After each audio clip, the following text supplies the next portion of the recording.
Hello there, friends. This is Spencer Michaud, and today we're going to be talking about the astrology of September 2025. Hope you're having a wonderful afternoon out there. We're going to be going on a journey today. We're going to be talking about eclipse season, which is exciting. We've got a malefic enclosure of Jupiter to discuss.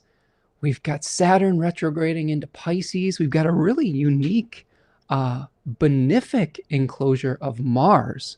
So I will break down what all of that means. I'll teach you all the techniques. I will try to give you practical advice for working through these transits, and we'll go through it together. So if you're joining me today, please let me know in the chat. I would love to hear from you and tell me where you're stopping in from. A few announcements before we get started here today, though, friends. So, of course, we're talking astrology September 2025. You can find me over at spencermichaud.com. I have all sorts of different offerings. If you would like to reach out for a reading, if you need help navigating all of these transits, if you need help kind of making sense of the world, say, what does this all mean? You know, you're talking about all these different aspects and planets, but what does it mean for me in my life? Because when we do a reading together, we look at your specific natal chart that is tailored to you, that is based on your specific birth time and place. And we just spend some time together witnessing your life and kind of coming up with a plan, a strategic plan for working out some of the ups and downs of this life that we're living here together. So go find me over at spencermichaud.com. I also have a store where you can get 20% off right now of all my digital recordings. I have all these webinars that I've been doing. I've been doing the Decans webinars where we talk about the different 10-degree sections of the zodiac and the tarot cards associated with those placements. We're going to be preparing for Decan Walk 25, 26 coming up. I did a series called Dignity and Devotion with my beautiful partner, Tanya Andrews, where we broke down each of the 7 traditional planets and talked about how to craft a ritual practice around those planets. Also got a Stars and Cards webinar where you can learn how to use astrology with the tarot. 20% off Sag Moon Magic, all of the recordings right now. That's to celebrate my beautiful daughter's TikTok account. Go follow her over on TikTok and Instagram, Sag Moon Magic. It's very informative and also very entertaining. I also have a beautiful partner, Tanya Andrews, who has a magical business, Third Coast Mojo, over on Etsy. She is excellent at crafting these beautiful, luxurious products that are astrologically elected. Here we see the Exalted Mars in Capricorn Blockbuster series, where this is great for removing any obstacles that you might be coming across in your life, especially with Mars in its exile in Libra. This would be a great material to work with to help you get that, I don't know, get the strength to move past all the things that might be trying to stop you along the way. So go over and support her on Etsy, Third Coast Mojo. She does excellent work. You, of course, can also subscribe to my newsletter and get 10% off every service that I offer. So sign up for the newsletter. Know when we're going to be going live. Know when we're going to be offering classes. Know when we're going to be seeing what's going on in the stars. That's the best way to stay in touch with the newsletter over there. Hope to see you over there. And then finally, if you want to support the channel, you can purchase a super chat here today while I'm live on YouTube, or you can go to a patron site, buymeacoffee.com, where we're supporting the work that I'm doing here, helping me keep the lights on. This is something that there's a lot of energy and effort and expenses that go into creating a broadcast like this every week, and I hope to be able to keep this this material as available to as many people as possible, and your donations really go a long way towards supporting that goal. So find me on buymeacoffee.com or donate today during the broadcast with a super chat. All right, my friends. That's our announcements. Let's get into it. Hey, Seek Raj is here. What's up, Raj? How you doing? Says, hi, Spencer, my friend. Raj from London. Hope everything's going well, my friend, and that you are having a wonderful evening over there in across the pond. So nice to see you. Ani is here. Says, greetings, Earth friends. Sometimes it feels like we're just strangers in this world, doesn't it, Ani? I've been thinking a lot about that recently. Some of those songs that we hear from Van Morrison, I'm just a stranger in this world, right? Or the Beach Boys, I just wasn't made for these times. I've been reading a new book. I didn't bring it with me today, but it's about being an outrovert, which is sort of like something outside of introvert or extrovert, where it's sort of like the wisdom of not belonging, or the feeling of not belonging. Really recommend that book. I've been kind of diving into that as well. And I feel a little bit like an outrovert, where I don't necessarily feel as shy as an introvert. I'm not really into being too extroverted, but the outrovert, like where we just are like, we're just kind of doing our own thing, and we're not really trying to fit in with the crowd, right? So I'm happy that you're here today, Ani, and I hope that we'll go on this journey together, Earth and otherwise. All right, friends. Yes, Ani says it's a bizarro universe. Hard to believe this is real. It is. We're on a strange timeline, aren't we? But we'll try to make sense of it. Astrology is a great guide for times like this because a lot of times we're like, what the heck is going on? And what are we really trying to deal with all of this news, all of these things that we're dealing with as a community? But astrology really does give us quite a bit of a roadmap for all of this, even if some of the obstacles that we're trying to overcome are really challenging. But it gives us an opportunity to see when those things might begin and when they might end as well. And that can be really comforting in these types of times. Okay, friends, we've got some interesting stuff for the astrology of September 2025. Here's a few big picture thoughts for the month. It is eclipse season. So eclipse season is one where we really figure out what the next narrative and chapter is going to be in our lives. This is one that's going to be happening over the Virgo and Pisces axes. We do have a full moon that's going to be conjoining the North Node, Rahu, a place of increase. We do have a new moon that's going to be conjoining K2, or the South Node, a place of decrease. So we have a peak experience at the very beginning of the month, the 7th, the full moon lunar eclipse at 15 Pisces. And then we have a new moon solar eclipse on the 21st of September at 29 degrees of Virgo. The beginning of a letting go process, the beginning of getting organized to be able to pass on a legacy, but maybe doing that through release. So eclipse season is always kind of a big deal because it's not just the unfolding of one lunar cycle. It's the unfolding of this cycle over a much longer period of time, 6 months, and also in the context of a decade or so as well. So some pretty important astrology coming up. So eclipse season always feels a little bit more intense. Sometimes the stakes are a little bit higher. We also have Saturn retrograding into Pisces, and that Saturn retrograde is going to oppose the eclipse that we're seeing in Virgo. The new moon solar eclipse is going to be opposed by Saturn, so it's very Saturnine in its flavor. But this is going to be a little bit of potential relief because Saturn is retrograding out of its fall, out of a place where it is unhappy, and into a place where it's fairly neutral, I would say. And all of this is going to depend on where Saturn falls in your natal chart. If it's activating some of the mutable signs and planets in your chart, like Gemini, Virgo, and Sagittarius, it might feel a little bit more difficult. But it's a change nonetheless, and we'll break that down for you. We have the end of a Venus malefic enclosure. We had a Venus malefic enclosure that was happening at the end of the month from August into the beginning of September, and this will be releasing us the Venus malefic enclosure. And I'm not sure if I touched on this in my last monthly for some reason, but a Venus malefic enclosure from August 25th to September 1st. And once Saturn retrogrades into Pisces, that's going to be the end of that challenge. Malefic enclosures of planets just feel like we're a little bit stuck in regards to the significations of that planet. With Venus, it might be relationships, it might be the things that we value, it might be our ability to attract, whether it's love, resources, etc. But this is going to be the end of that at the beginning of the month, which I think will be a little bit of a relief. Now, all is not rosy in the enclosure picture. We talk a lot about enclosures here, and I've really been feeling this. The Mercury malefic enclosure we had in August, my partner got a flat tire. So it wasn't the end of the world, and it was fairly easily resolved, but it was definitely like this is kind of a pain in the butt kind of thing. Now we do have another Jupiter malefic enclosure coming up in September once Saturn moves into Pisces. So some of the significations that we have with Jupiter, legal issues, the way that we find hope within the world, our ability to expand, maybe a little bit put on pause for a small period of time. Now that's going to be a short period of time, and I'll tell you that the dates of that coming up, that's part of our big picture. A really interesting thing that we're seeing for September is not only the malefic enclosure of Jupiter, but Mars in a benefic enclosure, like a good enclosure. Malefic enclosures generally see a planet being kind of hemmed in by Saturn and Mars. When we have a benefic enclosure, we have a different planet being sort of protected by Venus and Jupiter. So in this case, we may have a softening of some of the challenging aspects of Mars and Libra with the benefic enclosure. So we'll look at that because we want to look at some of those times where we might get some good news in the astrology as well.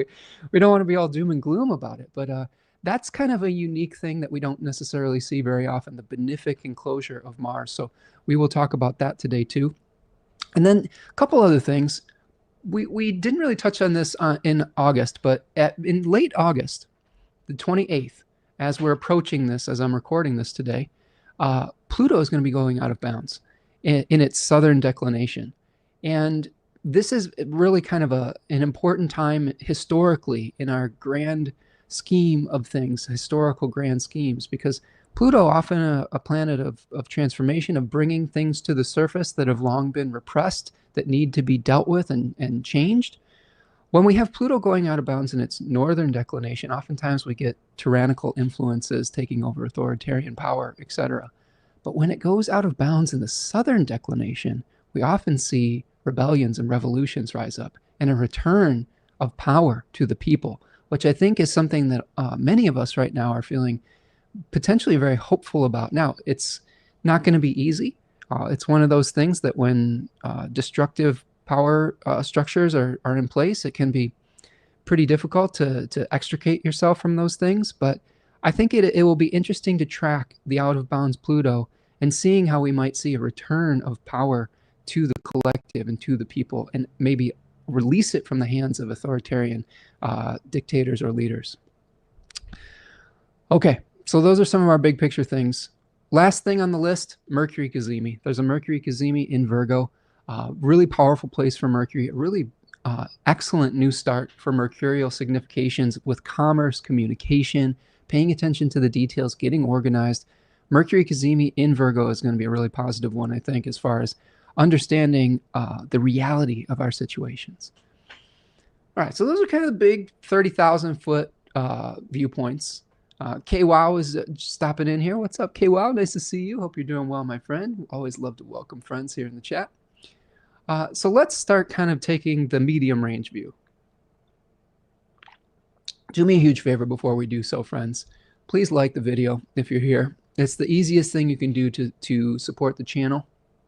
Subscribe if you're new. Welcome. We do this almost every Friday. We go live in the afternoon, and we hang out for an hour or two and talk about the astrological influences. We talk about our lives and contextualize it within our shared stories. I'm so happy that you're here, and this is a great way to support the channel. Okay, so let's talk lunations. So lunations is a fancy word for our new, full, and last quarter moons. So we have 4 significant lunations this month, starting off with the full moon lunar eclipse, 15 degrees of Pisces on the 7th of September. This is in a decan of Pisces that's associated with overestimating your abilities, maybe trying to do too much. We will break that all down when we get into the day-to-day significations. But this is one where we're going to be trying to balance out our attention to detail versus seeing the big picture, our ability to craft a plan and a process versus and trying to balance with our need for surrender, our need for surrendering to the divine plan and creating space in our life to become available to the types of things that the universe wants to work through us. We oftentimes make plans in life, and oftentimes the divine will have a different pathway for us that it will show us through either blocking the plans that we have or guiding us in a different direction. So how do we create space for that? And I think this is a question that we're going to be asking at this full moon lunar eclipse quite significantly. We have a last quarter moon at 21 degrees of Gemini. So this is where we're going to see the moon squaring the third decan Virgo sun. So when we're trying to pass on a legacy, we might need to release one of the options that we've been trying to keep alive. So trying to figure out just what stays and what goes is going to be important for that last quarter moon on the 14th. On the 21st of September, we have a new moon solar eclipse at 29 degrees of Virgo, the very final degrees of Virgo. And of course, that new moon solar eclipse is a powerful new beginning. It is going to be opposing Saturn, so there may be some things that slow us down. There may be some blockages that are frustrating, especially when we're trying to complete a material process. But it is an excellent time for beginning the process of letting go, because this new moon solar eclipse is going to be conjoining K2, which is a place of release. The south node is a place where energy leaves this material plane. So how can you begin the process of letting go? We often talk about how to gain more in Western civilization, but we don't talk about the need for release, the need for slowing down, the need for contentment with what we have. And this might be an important conversation point to have around this new moon solar eclipse. On the 29th of September, we have a first quarter moon at 7 degrees of Capricorn, and that's going to be squaring the sun in Libra. So this is both of the lights, the sun and the moon, in difficult dignities. So we are going to have the sun in its fall in Libra. We kind of sort of have the name fall, right, because of this this dignity on some level, or we can see the synchronicity between the two. But we also have the moon in its exile in Capricorn. So this could be a challenging time where we're trying to find the right balance. We're trying to find justice in the world, but we may be dealing with difficult laws of the land with the first deck in Capricorn moon, and really trying to figure out how to create a fair and equitable way of governance. And we're seeing a lot of challenges around that recently. So that this first quarter moon might highlight those issues. A number of ingresses this month. Now, ingresses are when a planet moves into a new sign. We have Saturn retrograding back into Pisces on September the 1st. So that's a big one because that planet moves very slowly. So this is going to be a fairly big shift in our lives. It's going to tie up any loose ends that we had in the Piscean area of our chart. We may have to slow down in that area. We may have to do some things that are difficult that we maybe didn't do the last time around. There may be some endings around that area of our chart. But that's going to help prepare us for the extended stay of Saturn in Aries that's coming after that retrograde transit.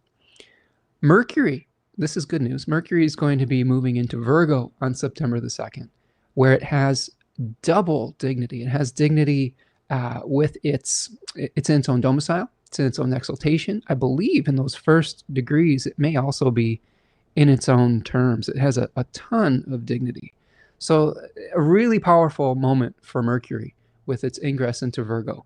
One where our communication, our thought processes, our ability to put things into categories effectively are going to be very enhanced with that Mercury in Virgo time period. We're going to see the next ingress is Mercury moving into Libra. Mercury does not stay very long in Virgo this year. It's moving very quickly as it moves towards its Gazimi at the middle of the month. So when it is direct and coming into conjunction with the sun, it moves very, very quickly. So we're going to see Mercury moving into Libra on the 18th of September. So we only get from the 2nd to the 18th of Mercury in Virgo. So try to take advantage of that and schedule any things where you really need to communicate and pay attention to the details during that period. On the 19th of September, we have Venus moving into Virgo. So this is a challenging point for Venus as well, because Venus is going to be in her fall, a place where she may have some difficulty bringing things together and harmonizing, because the essence of Virgo and the essence of Mercury as host of that particular place wants to separate and cast doubt and put things in different places rather than bring them together, like separate them out into different bins like the harvest season. So we're going to be maybe having a little bit more difficulty coming to consensus because we might be overanalyzing our relationships around that period of time.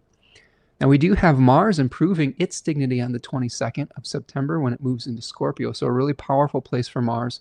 A very, very martial decan, the first decan of Scorpio, and we'll break that down.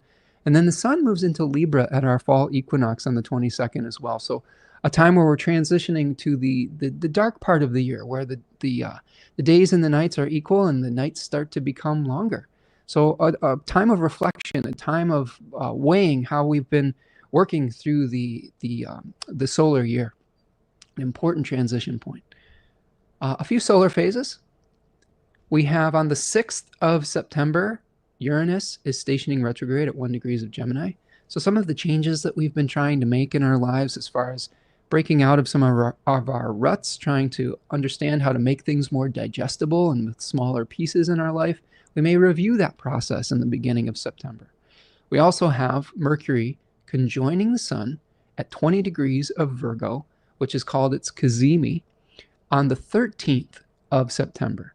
Really, really powerful renewal of Mercury in the heart of the Sun, especially for passing on a legacy, for understanding how to end a material process, whether it's trying to preserve that thing or life or process against the ravages of time, against order and decay, right, against entropy, and also understanding when it's time to let go of something, when it's time to return something to the earth, like Mercury does in its psychopomp phase, where it leads souls into the underworld as a guide of souls to the land of the dead. Okay, couple other things in our medium range viewpoint. We do have a few out of bounds planets and enclosures.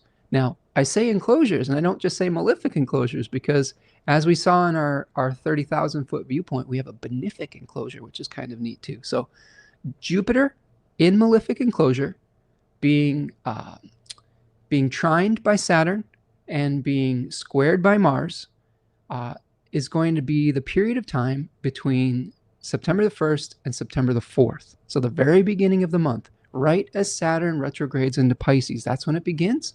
It's going to end when Mars is squaring Jupiter on the 4th. Okay, so a short period of time. So we did have earlier in the year, in the summer, Jupiter was in malefic enclosure for over a month, and that was a tough period of time. That was pretty much the entire period of July. This time it's only 3 days, but that 3 days might be a little bit more sticky, but we'll work through those challenges. We have a couple lunar out of bounds periods. The moon is out of bounds from the 29th of August to September 4th, from September 12th to September 17th, and then finally from September 26th to October 1st. Moon out of bounds periods, we might feel a little bit tired, fatigued, a little bit extra emotional. We may be having some memories of the past. We might be daydreaming a little bit more. It really is nice to understand when the moon is going out of bounds, because sometimes our emotions can just feel very overwhelming. And we're like, hey, you know what? Moon's out of bounds. This will be over in a day or two. You know, part of the beauty of astrology, again, is knowing when those cycles are going to begin and when they're going to end. Of course, we've talked about a little bit about Pluto being out of bounds. And Pluto is going to be out of bounds starting on August the 28th all the way until November the 21st. We'll talk about that more in depth. But again, this is a period, especially when it goes out of bounds in the southern declination. It's the out of bounds measurements are when a planet goes outside the normal path of the sun as it appears in relationship to the ecliptic, this kind of line across the horizon that we see that shows the sun's path over time. And when Pluto goes out of bounds, it's going outside the normal path of the sun, and in this case, south of that ecliptic line. Now, again, we're talking about this being a return of power to the people, like revolutions, rebellions, not necessarily a peaceful time, but maybe one where we restore some balance if we see a power imbalance, which we're seeing in a lot of places around the world right now with the rise of authoritarianism. So interesting to see how that's going to play out. The next time it's going to be out of bounds is August 11th of 2026 through December 9th of 2026. So this is a kind of a test run for this Pluto out of bounds. And it's going to go in and out of bounds for the next decade or so. So this is a much longer term transit, but one to keep an eye on. And finally, the last kind of out of bounds malefic enclosure, benefic enclosure we have for the month is Mars in benefic enclosure. Being Mars is going to be sextiled by Venus and squared by Jupiter. So it's going to be enclosed in the benefic energies of Venus and Jupiter from the 15th of September to the 19th of September. And it's going to begin with Venus sextiling Mars, and it's going to end with Venus moving into Virgo. So I will show you that on the chart. I'll talk about what that might mean, but I think it's going to be a little bit of a softening of some of the feelings of injustice and imbalance that we might be experiencing with Mars in Libra. Especially with Mars in Libra 3, we may feel like we can't juggle one more thing, right? This is disrupting our sense of equilibrium, our sense of centeredness. But these benefic planets are going to come in, and there's some protective force and protective influence that's going to be coming in during that time period in the month. And I think it'll be really a welcome experience. So keep your eyes peeled for that. We'll talk about it in depth. Oh, Soraya Soul is here. Says, so true, so true. Thank you, Soraya Soul. Hope you're doing well, my friend. Thank you for joining us here today. Let us know where you're stopping in from, friend. It's always nice to see new names in the chat today. Okay, so that's our sort of medium range view for the month. And if you've made it this far, thank you, friends. You are the real ones. Now we're going to get into the nitty gritty. What do you say? We like to be pretty thorough on this channel. We're co-creating together. We're talking about these aspects. We're doing a little bit of teaching and learning at the same time. It's all wrapped up in one package here. Ani says, Mercury doubts, but Venus agrees. No wonder Venus is awkward in Virgo. I can see myself getting hyper-focused on superficial details during that transit, but it might be necessary. Absolutely. And when a planet is visiting a domicile, like Venus visiting Virgo, like think about it as visiting a temple, a hotel that it's not familiar with, there are still things to do for that person staying in that, or that deity that's staying in that place. And in this case, Venus might be appreciating some of the details, maybe appreciating the processes that we have in our lives. So yeah, necessary. Maybe not comfortable, but necessary. Soraya Soul is in Maine. Oh, that's beautiful. Maine seems like a beautiful place. I hope to visit someday over in Maine and see the beautiful, I believe is it the coast of the Atlantic Ocean? Sorry. Us Americans are just terrible with geography, but beautiful country up there from what I have seen. Not firsthand, but from what I have seen. Okay, so let's talk a little bit about the beginning of the month here. What do you say? Before I do so, just take a little stretch break, friends. We're going to be buckling in for a few hours, so stretch your legs. Good opportunity for you to like and subscribe. Make sure you tell your friends about this. That's the easiest thing to do to be able to support the channel, is say, hey, I got this cool thing that I do, a hangout on Fridays with my friend Spence and his buddy Gandalf. Here he is. This is my buddy Gandalf. Say hello, Gandalf. Hello. This is my big cat, Gandalf. He's being a good boy today, sitting in his chair. I've trained my lovely kitties to sit in the chair next to me when I'm working and not turn off the internet. Fingers crossed. Yeah, I'm just happy that you're all joining me here today. So let's talk a little bit about the sun in Virgo. Okay. Soraya says, it's beautiful, but I prefer the Northwoods. Oh, yeah, the coast, yeah. Everybody says, oh, hi, Gandalf. Yes, this is Gandalf and his brother Radagast. So Radagast has a white chin, and Gandalf, of course, Gandalf the Grey has a gray chin. They're my fur buddies. I love them. They're such good boys. Okay. Yeah, he's a good boy, Soraya. So let's talk about the sun in Virgo 1. Just 2 days out of the month.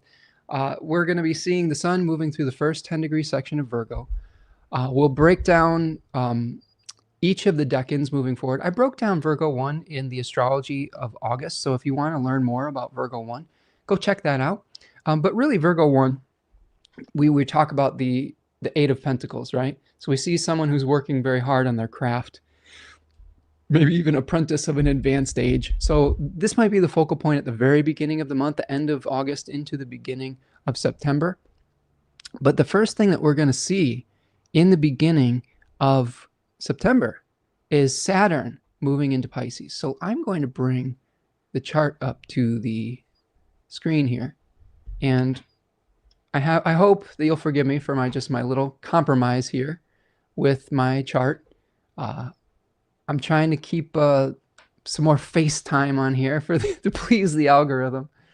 But I tried to make it a little bigger for you. But you can see here, we've got Saturn moving retrograde into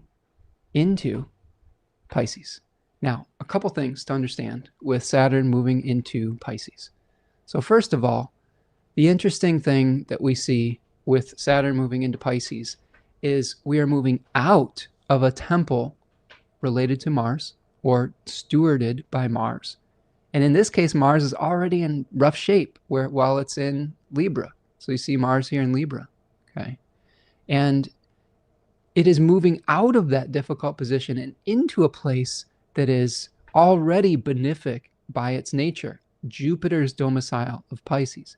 Now, not only is it moving out of a malefic place and into a benefic place, but its ruler, Jupiter, is exalted right now instead of being in exile.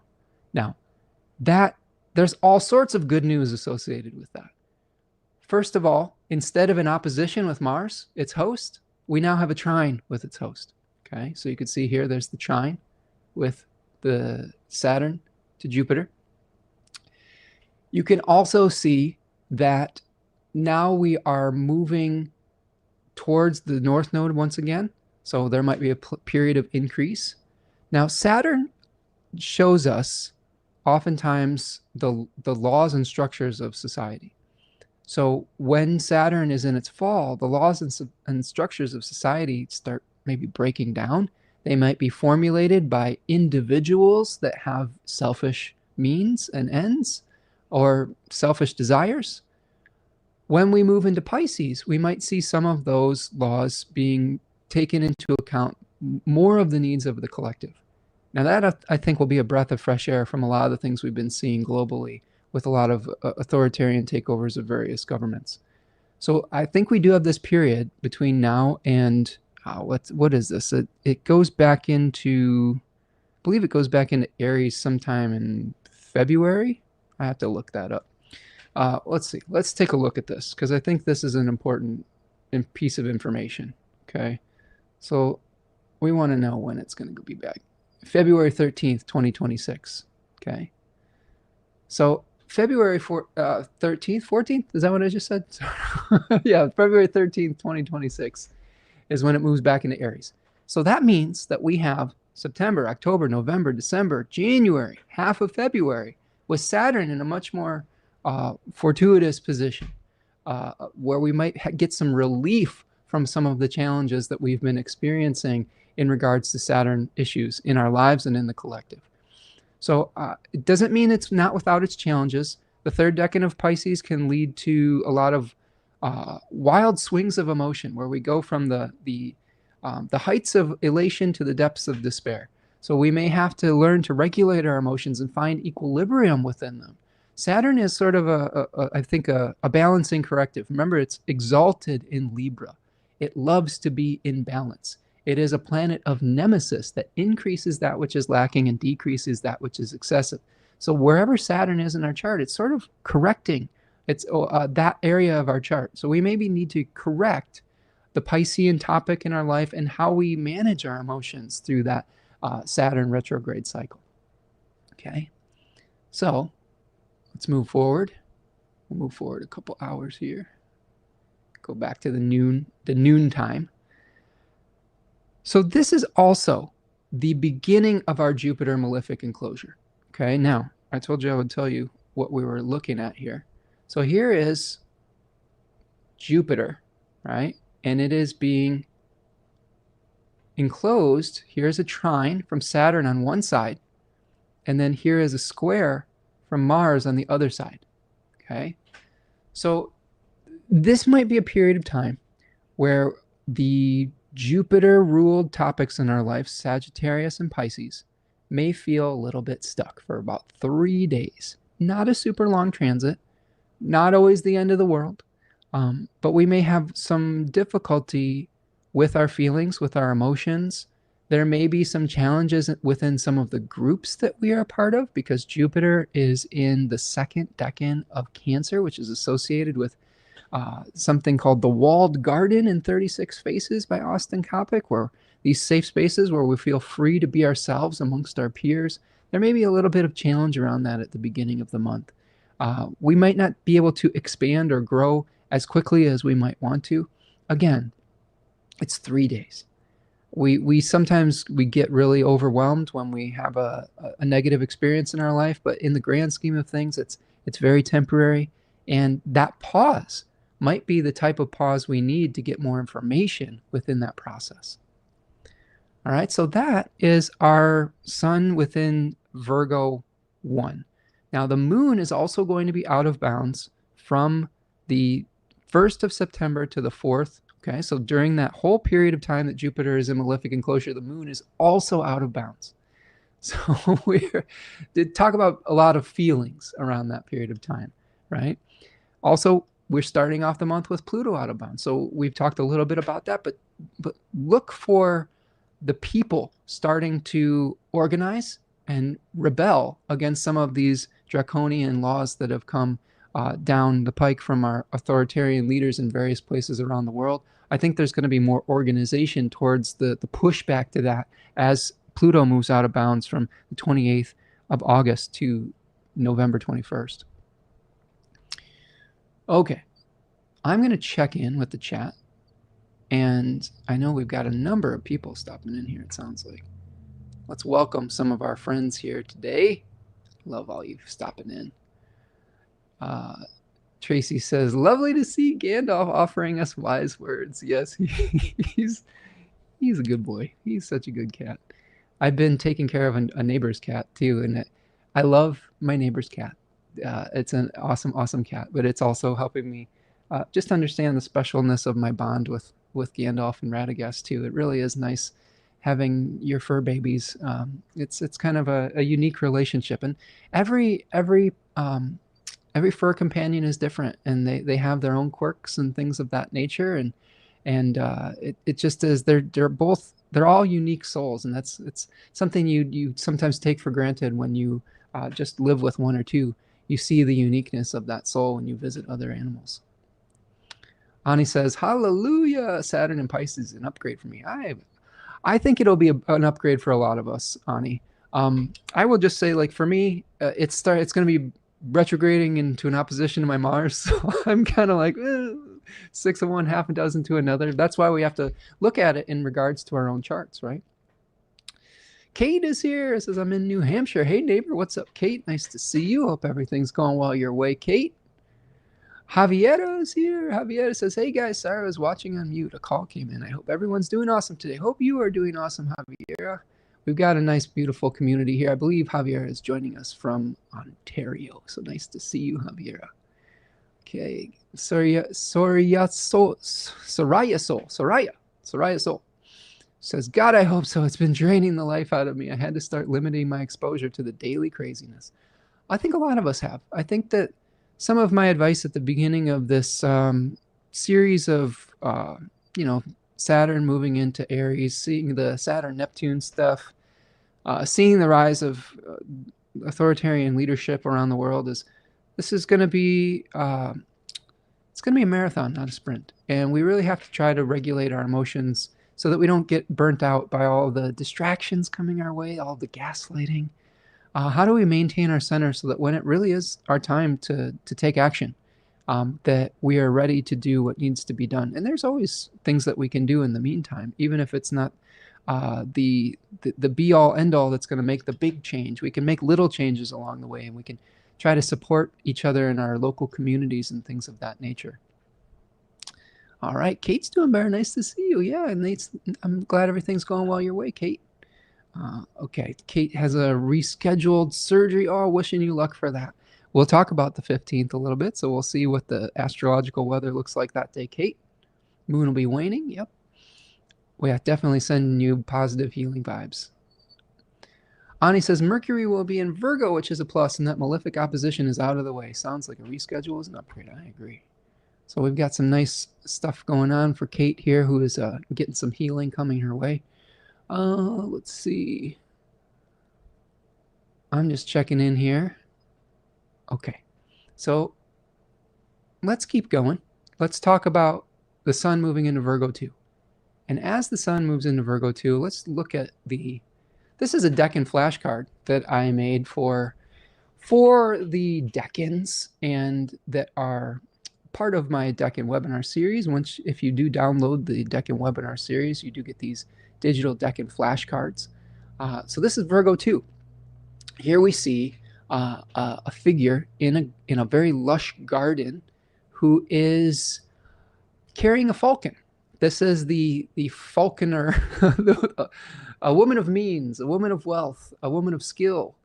And this is something where we are understanding the process of enclosing spirit into matter, the unification, the beauty and balance through hard, dirty work. Austin Kovic talks a lot about Hephaestus with this deck, and although the 36 heirs of the zodiac say that the daimon is the Moirai, now they do have some things in common. Hephaestus was known for making very beautiful objects, but through hard, dirty work, he was not necessarily known as the most attractive of the Olympian gods. So sometimes you have to do the hard work in the forge to get something done and get it done well. The Moirai were weavers of fate, so we were also trying to create something and weave something into existence. This decan also is associated with concealing things, behind the scenes labor. We have a lot of stories of Demeter with Virgo, the goddess that went into I believe, was guided into the underworld to find her lost daughter Persephone by Hecate or Hecate. And there's a lot of stories with Demeter where she came to people concealed, right? So we have these kind of concealment sort of themes along this. Now, the falcon in this Nine of Pentacles card can speak towards weeding out some of the inefficiencies that threaten our projects, like paying attention to the details so that we can weed out some of the things that are threatening the work of art. Now, we talked a little bit about Venus and Virgo. Venus actually has some dignity by face in this 10-degree section between 10 and 20 degrees of Virgo, or 10 and 19 and 59 minutes if you want to be technical.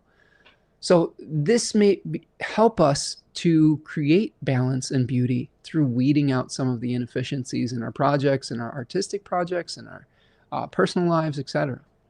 Now, one of the things that's important about this decan is sometimes we need to create some space to do the work. We need some solitude. We need to experience some self-reliance to get things done. So there's a lot of people I know with placements in this decan that are very happy just doing their own thing. They're not necessarily needing of a lot of sociability. They just need time and space to do the work that's important to them. The work is more important than the social part of all of that. So questions to ask yourself while the sun is moving through Virgo 2. What in your life needs to be refined? How do you weed out the vermin that are threatening the process? What physical sacrifices might be necessary to infuse essence into form? How can you work with humility and devotion behind the scenes? How can you just let go of the need for attention for the work and do the work itself? The attention will come, right? If you do a good job, eventually, hopefully, it'll be recognized in time. How do I delay gratification until the work is done? See, how do we really make sure that we're focusing on the process instead of releasing it before it's ready? How do I create space in my life to focus on the project at hand? Really important question to ask, because a lot of times our lives are just jammed full and jammed packed with all sorts of different things, all sorts of commitments, distractions, etc. One of the things that I've been doing quite a bit with the South Node in Virgo, where I think the South Node is in this decan in Virgo right now.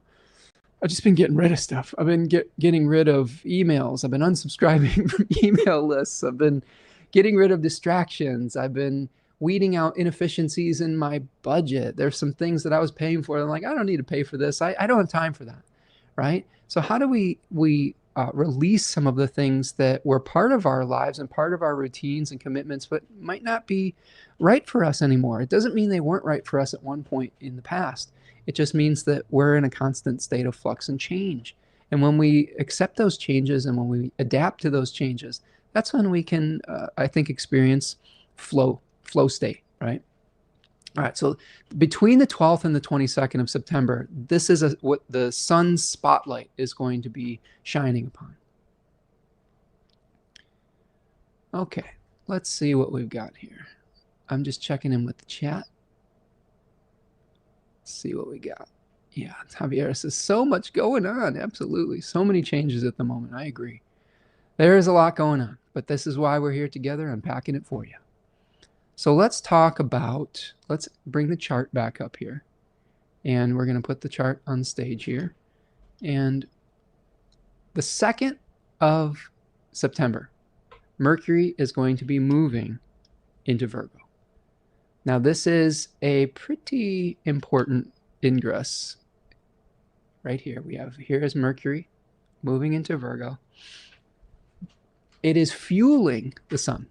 So the first day and a half or so of September, we may be not necessarily having all the resources that we need to do the Virgo work, the detailed work. We might not have the right information. We might not have the right tools. But once this September 2nd date comes around, Mercury is going to be in a much, much better position to bring us in contact with the things that we need to do the work. So it might bring us in contact with a teacher. It might bring us in contact with the right tool, with the right book, with the right information. It is an excellent, excellent time for paying attention to the details of your process without getting overly focused on it. Now, I say that because the North Node's in Pisces. The North Node is asking us to surrender. Not only will the South Node be in Virgo, conjoining the Sun and Mercury, but Saturn is also going to be opposing now the Sun and Mercury by whole sign. So we're going to have to work through some parts of the plan that we didn't plan for. We're going to have to surrender to some parts of what the universe wants to guide us towards. I've been talking a lot about a book that I've been reading called Margin. I finally finished it. Margin, creating space in your life, basically. Restoring emotional, physical, financial, and time reserves to our overloaded lives. Again, some caveats. This person does have a spiritual bent based on his Christian faith. So if that is a problem for you, then this might not be the book for you. But I thought there was a lot of good insights in this.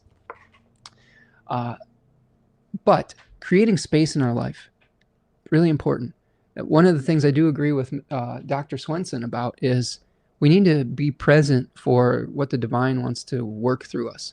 Sometimes we have an idea of what we want to do in life, and we pursue it by any means necessary. And that's sometimes when we can do, I think, some real harm and damage to not only ourselves, but to others, is when we are single-mindedly pursuing something, even when we are shown that we need to make adjustments.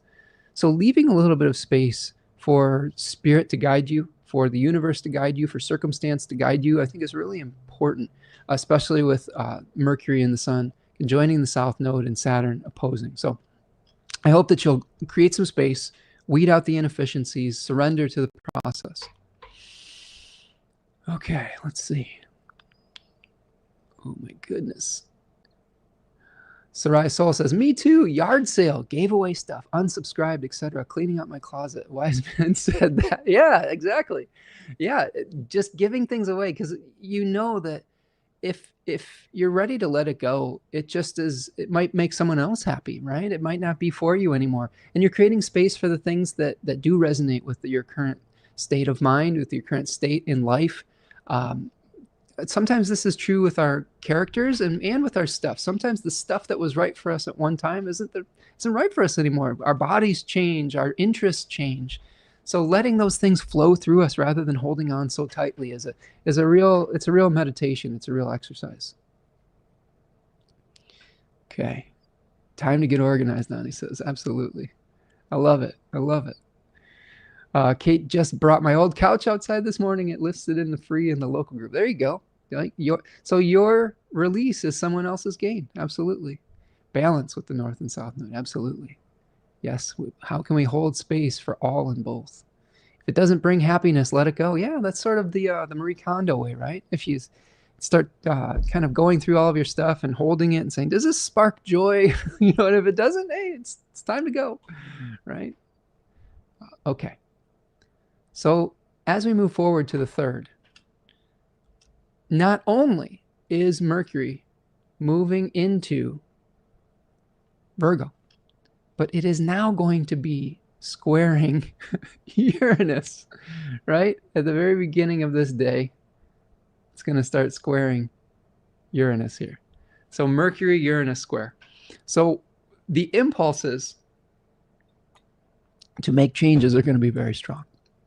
We're going to be seeing Mercury moving into a decan associated with learning processes, new ways of learning things. And when it squares Uranus and Gemini, we might be experiencing a flood of new information, and we may have to weed through what is useful and what is maybe just extra noise. Okay, so you might get some communications that are pretty unexpected at the beginning of the month, and you may have to say, how does this fit within my life? Not everything that is offered to you needs to be acted upon. I know that as a public figure, as a musician, as an astrologer, there's all sorts of things that come to you as far as opportunities. Some of them are worth saying yes to. Some of them are just not right for you at that time. So understanding which of those is which is going to be important. I would also say with the square to Mercury to Uranus, we talked a lot about with Uranus as Prometheus in a previous live stream, the Uranus Q&A in Gemini. I would highly recommend checking out at least the first hour of that or so if you want to learn more about Uranus. But we talked about the aspiration of human beings to be godlike, to capture a little bit of the divine flame, the divine essence. And sometimes that striving towards divinity can lead us to hubris, can lead us to starting something without considering the consequences or the repercussions. And oftentimes what happens with Uranian influences is because we have rushed into something, and because this is a power that is vast and large, we aren't always able to control it. We aren't always able to contain it. And it can have a lot of unintended consequences. It can lead to some chaos within our lives. Even when we talk about social movements, right? I was watching another episode of Sandman that I've been really enjoying, the Neil Gaiman show on Netflix. Really well written. Again, it's kind of tragic and a shame that some of these really talented creators fall short of the glory and have their own social problems. But that show is really excellent. And there was an episode that talked about the French Revolution and sort of the excess that people were going through to try to make changes within the French government at the time, where they were trying to remove people in power that were oppressive. But that led to a murdering, really, of anybody that had any sort of alternative ideal to the ones that the revolutionaries were trying to espouse. And that led to some real challenging experiences. So we can start with a spark of a great idea, but that little spark can easily rage into an uncontrollable fire if we're not careful. So be very careful about your communications around this period of time, because it can get a little bit out of control. All right. Javier says, I've been thinking, what do I do for free? Does it bring me joy? How can I create routines to approach things in a healthier way? Absolutely. Yeah, and thinking about how we use our energy, how we show up for our communities is important around this period of time. Soraya Soul says, I sort and think before the final decision, and then I just know. Yeah, sometimes we know intuitively whether something is right for us or not anymore. Javier says, I agree with Soraya Soul. We have to wonder where we put the energy. Yay, trusting the intuition. Yep, I agree. Okay, so we go forward to the 4th. And on September the 4th, here we see the Mars square to Jupiter. So here's Mars at 18 degrees of Libra, and it is squaring Jupiter at 18 degrees of Cancer. Okay, so here's the square energy. Now, a couple things with this square between Mars and Jupiter. First of all, it ends the malefic enclosure of Jupiter. So for the beginning of the month, we're probably going to be feeling that stuckness, but it's going to be leading to sort of a peak experience with the Mars-Jupiter square. Now, these two 10-degree sections, right? So this is also the end of the out of bounds moon. So we're going to potentially get some relief here. Now, the good news about this Jupiter-Mars square, Jupiter's in the overcoming position. You can see that Jupiter, from the view of the center, is on the right-hand side. Okay, I believe that's called the Dexter side. Dexter and Sinister is the left-hand side. Now, when Jupiter, a benefic planet, is in the overcoming position, it's sort of in the driver's seat, right? Jupiter is being less harmed by Saturn, okay, from the square being in the overcoming position from Aries, because it's now retrograde into Pisces. But we are now seeing Jupiter moving past that malefic enclosure. And part of the challenge with this is understanding the tension from Mars and Jupiter leading up to this. Now, Mars in the second decan of Libra. Second decan of Libra is a place of oaths, contracts, and agreements. Like, this is where you give your vows or your word to somebody. And with Mars moving through this placement, we might see broken agreements. We might see people going back on their word, difficulty coming to a consensus, difficulty finding a win-win situation. With Jupiter there in the second 10-degree section of Cancer, we may see the agreements that we have within our groups, within our little groups here, right? So here I'll show you the two cards with this. So here's where Mars, this is a card associated with Mars in Libra 2, the Three of Swords, okay? Three swords piercing a heart, rain clouds in the back. It's kind of an ominous card. It's called the Lord of Sorrow. We have the Three of Cups representing where Jupiter is hanging out, okay? And this is a really positive decan, I will say, that shows us the protected spaces that we can feel free to grow within. So we may see the ability to work within our communities, the ability to see the places that are going to be the safe spaces for us, helping to overcome maybe a lack of agreement within our contracts, a lack of fair and just laws that are playing out in the collective. But there will be some tension between that leading up to it. Mars in this case is sort of shooting some arrows back at Jupiter this whole time, right? It's sort of saying, hey, it's like a gangster in one of those old 20s films that's shooting back at the vehicle that's chasing them. You know, they don't have a great line of sight, but they're still dangerous, right? So, but again, this will be the end of the malefic enclosure and hopefully a release from the tension between Jupiter and Mars. Okay, let's move forward to the 6th. And as we move forward to September the 6th, we see Uranus stationing retrograde. So you can see in my program, Astro Gold, the numbers are red when the planet is retrograde. So here we have Uranus stationing retrograde in the first 10-degree section of Gemini.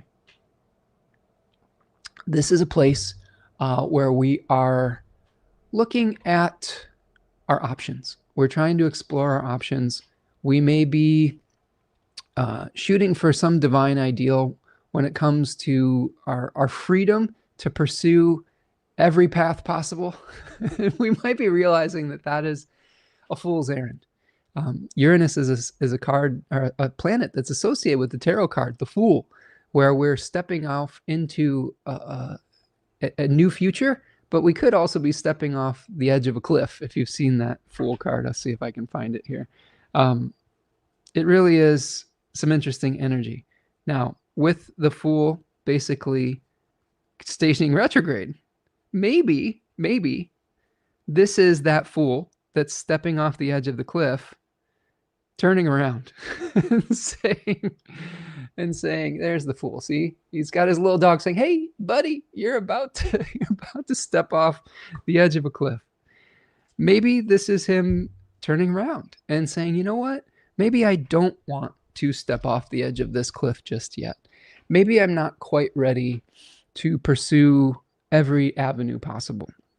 And there's really nothing wrong with that. Sometimes taking our time with things, being a little bit more reflective, can lead to better outcomes into the future. So this is also a decan that's associated with the Eight of Swords, where we see a figure that is blindfolded and bound. So we might feel a little stuck in making the changes that we want to make with Uranus in Gemini 1. But this might temporarily take that blindfold off.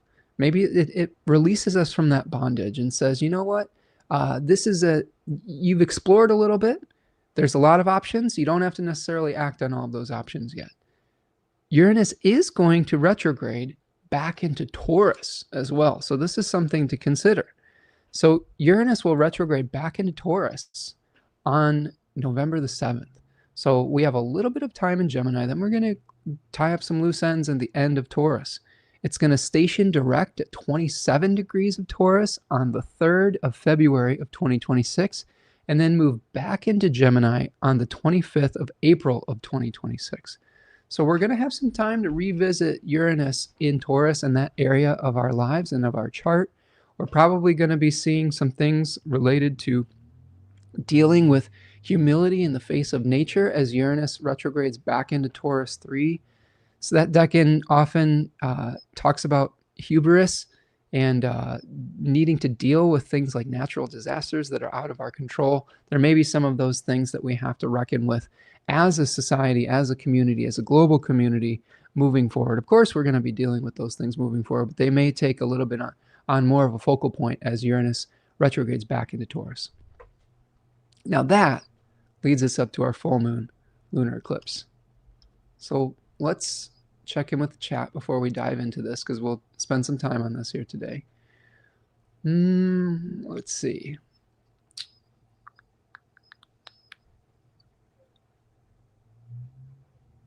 Kate says, separated from a relationship in May, one where I couldn't comment. Things knowing the higher potential for having to account for it, high intense scrutiny. Yeah, I mean, oftentimes when we see planet like Mars moving through Libra, that's when we have a severing of relationships and potentials as well. There might have been a different aspect for you at that point, but yeah, as we move forward, we might see a revisiting of some of those challenges. So hope everything's going well with you, Kate, that way. I know that some of those types of things can be a little bit stressful. Ani says, Jupiter will be applying to my IC during the Mars square. It might indicate some resistance in my plans to move house. Glad it's only a few days. Yeah, a couple days, right? And try to lean into that resistance. If there's resistance that's coming up in our lives, there's often a reason for it, right? And that the reason for it might be that the thing that we're trying to think about moving forward with might not be the right path. It also might be an opportunity for us to overcome some of our fears and move forward with our lives and try something that's new. Kate says, but since separating very slowly, I'm getting actually separate. Oh, I'll feel better again into 2026 after the outers start moving forward again. One of the benefits of astrology, knowing when things are moving forward again. Ani says, another Uranus opposition to my moon. Better be careful so I don't hurt myself. Thanks for the heads up. Yeah, anytime we have a planet that is known for disruptions coming towards our natal moon, that could be, a time to take things a little bit slower, because especially in regards to the body. Sarai says, you give me hope. Kate manifested housing and moving in October, agreed to help with things a little bit, but I have a feeling I will drop him like a hot potato. Oh my goodness, all you guys going through changes. Sometimes that's the way it goes, right? We've got some real intense astrology going on. So there is some relationships come for a lifetime, some are only for a season. So interesting to know when it's time to go. What's up, Stephen? Nice to see you. Stephen the Jupiterian stopping in. Okay. Kate says, I'm just noting this because you spoke of safe spaces and relationship contracts. Yeah, this period of time with Jupiter and Mars squaring off, could the agreements that we have, the contracts we have with one another, could be making it a little bit challenging for us to feel like we're comfortable in those spaces. Okay. So let's talk about the full moon lunar eclipse in Pisces too. 15 degrees of Pisces. Here we see the sun conjoining the south node and Mercury, the moon conjoining the north node and Saturn, and everything opposing it. We also have Jupiter being the host of the eclipse. So that is maybe a positive thing potentially. And of course, Mercury is going to be the host of the sun. Now, this is a full moon, lunar eclipse, something coming to fruition, a fruiting, right? We've got the moon trined Jupiter. We've got the sun sextiling Jupiter. Uranus is squared by whole sign, okay? And this is a decan of Pisces that is associated with the Nine of Cups, right? The Nine of Cups. This is a card that shows a figure from Shakespearean play. I believe it was Henry VIII. This is a figure called Falstaff, and he's kind of a smug guy sitting with his arms crossed. He's got his 9 cups behind him, and he is in opposition to that beautiful lady that we saw in the garden with the falcon, right? So here we have someone who is very content with himself, right, in the 9 of Cups, versus someone who's constantly trying to weed out the inefficiencies and maybe has a little bit of a sense of dissatisfaction, all right, because they are trying to perfect something. So it's part of the balance that we're trying to work through with the full moon lunar eclipse, Pisces 2, is working through our need to keep working on something, keep refining something, and then feeling the sense of satisfaction that it's good enough. We can release it out into the world, right? One thing to keep in mind with this full moon lunar eclipse in Pisces 2, this is on a fixed star in the Uranus. I believe it's a Chernar. And this is a fixed star that is sometimes associated with floods and fires. Some of those significations come from the story of Phaethon, who was the youth that tried to drive the chariot of his father, Helios, the sun god, and he wasn't ready to do so. He was trying to drive the car, basically, before he went through driver's training.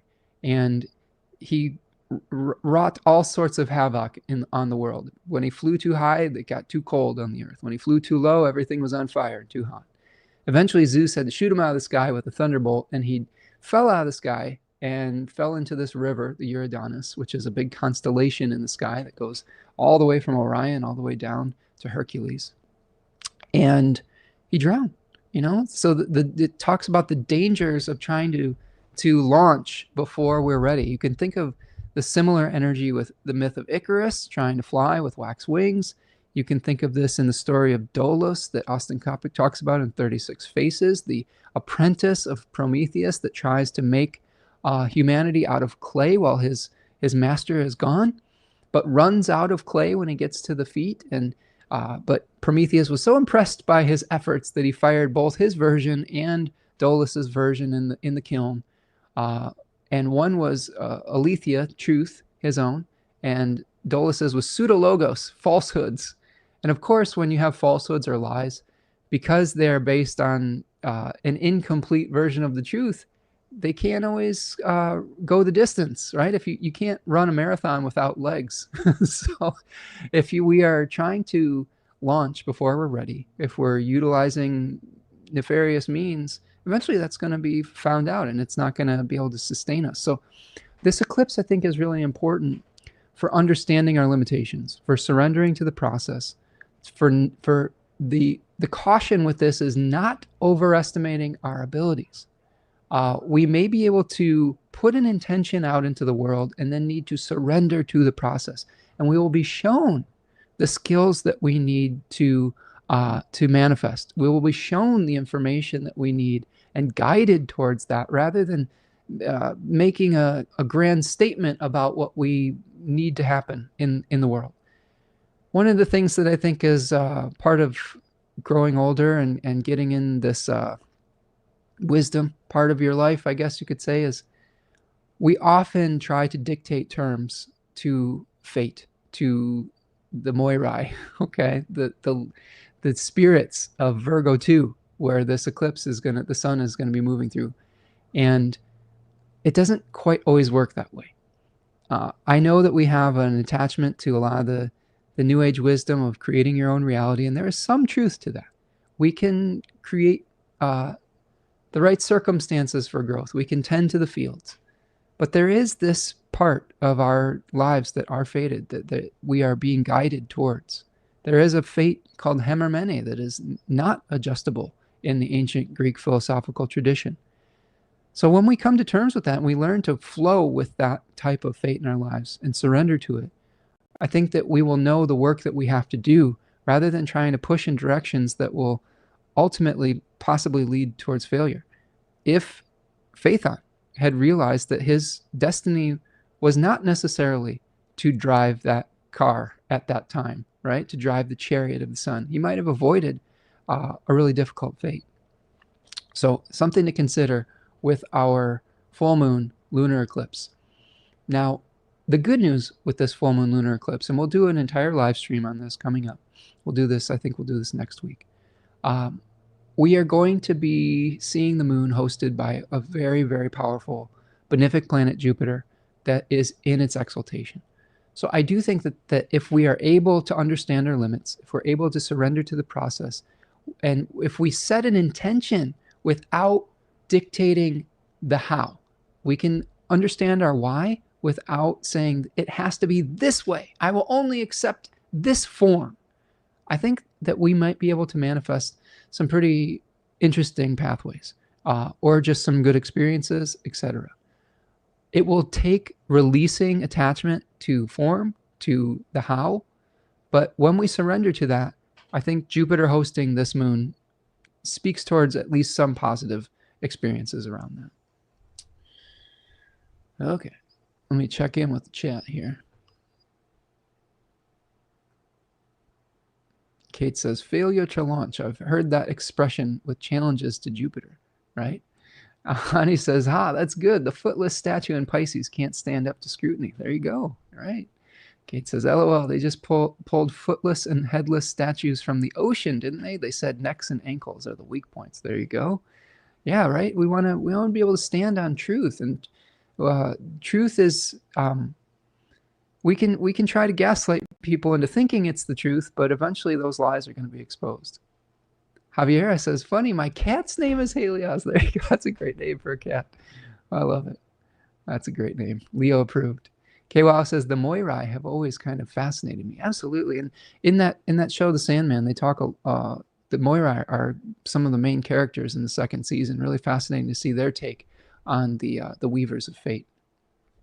Ani says, Uranus will be transiting my first house. I'll be treading lightly, but downloads and insights are welcome. But if I'm not laid up, I think that you might be okay. There might be some challenges along the way, but oftentimes Uranus in the first house doesn't necessarily mean an injury or anything like that. It could just mean a different outlook. It might be a shakeup to your character and how you identify out in the world. And sometimes those changes can be really positive, friend. Okay, let's keep on moving.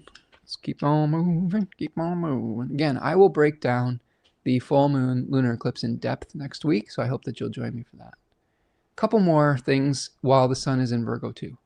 So here we have a period of time between the 10th and the 11th, where the sun and Mercury both are going to conjoin the south node within 1 day of each other. Right? So they are traveling together. Mercury is speeding up to go into that Cazimi phase that's coming in the very early portions of Virgo 3. So when a planet is conjoining the south node, it is sort of like the planet moving over a waterfall or a drain or of some sort. And we're letting go of some parts of that, whatever those significations represent. With the sun conjoining the south node in Virgo, we may be shining a spotlight on how we might need to let go of our meticulousness in a certain project. Maybe we are getting a little bit too focused or hyper-focused on the detail. Maybe we're getting too hyper-focused on the how and on the elimination of flaws. When Mercury conjoins the south node, we may be having to change some of our communication styles. We may be changing some of the way that we do business and commerce, because Mercury is a planet that talks about exchanges and liminal spaces, the ability to go between realms. Communication is an exchange. Doing business with one another is an exchange. You may be going through a change of identity, a change of purpose with the sun moving through the south node, and that might lead to a different way of communicating with Mercury going over that place. So it's something to keep in mind as we see Mercury and the sun going into the south node. You may have to let go of a position of authority as well. Sometimes we outgrow even leadership positions, right? And our lives can be better sometimes when we step down off of whatever thrones that we've ascended towards, or mountaintops that we've ascended towards, and realize the place that we need to be now at this point in our lives. It is, sometimes it's difficult for people to let go of positions of authority. And this might be a time where we see an authority figure stepping down or something of that nature as well, even if we don't do it in our own lives. Okay. Wow, we got a lot of nice comments today. Thank you so much for all of the chat stuff going on today. Do me a favor, friends. This is a huge boost to the channel, but make sure you like the video. If you're new here, please subscribe. And I love all these comments. I'm just kind of read through here. Let's see. Smith is here, giving me birth information. It's when will I start earning from my job? Well, Smith, today what we're doing is doing an overview of the astrology for the month of September. So if you want to know when you might be able to see a different change in your own fortune, finances, highly recommend reaching out for a reading. You can find me over on spencermichaud.com. That's the best place to get that type of information. Today we're just going to be kind of painting in broad brushstrokes, but I'm happy that you're here, friend. Welcome. Ani says, the first transit almost killed me, but I appreciate your enthusiasm, Spencer and Kate. Well, Ani, all I can suggest, move with intentionality and purpose. Try to slow down. Try not to move beyond your human limits, right? With Uranus in the first house.